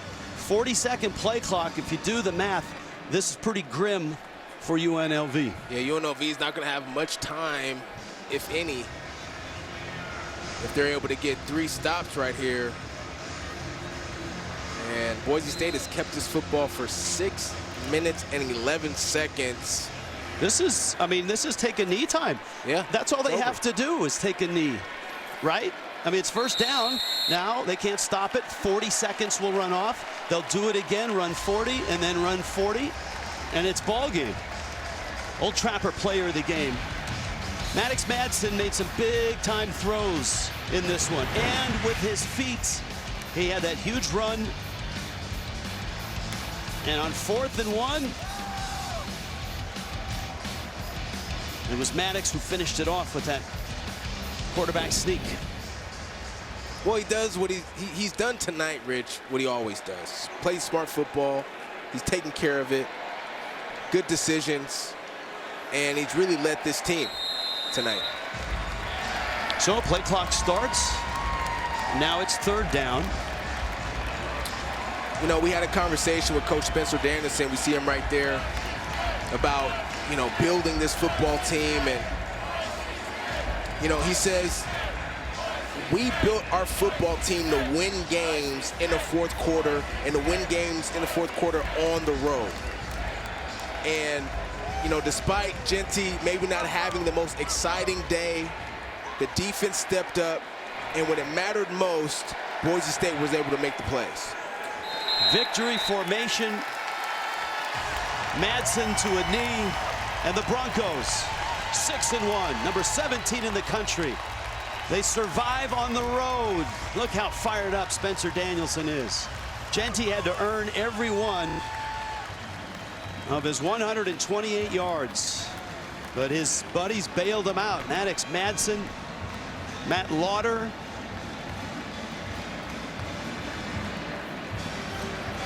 Barry Odom meeting at midfield. Who knows? Maybe they'll meet again in the Mountain West Championship game.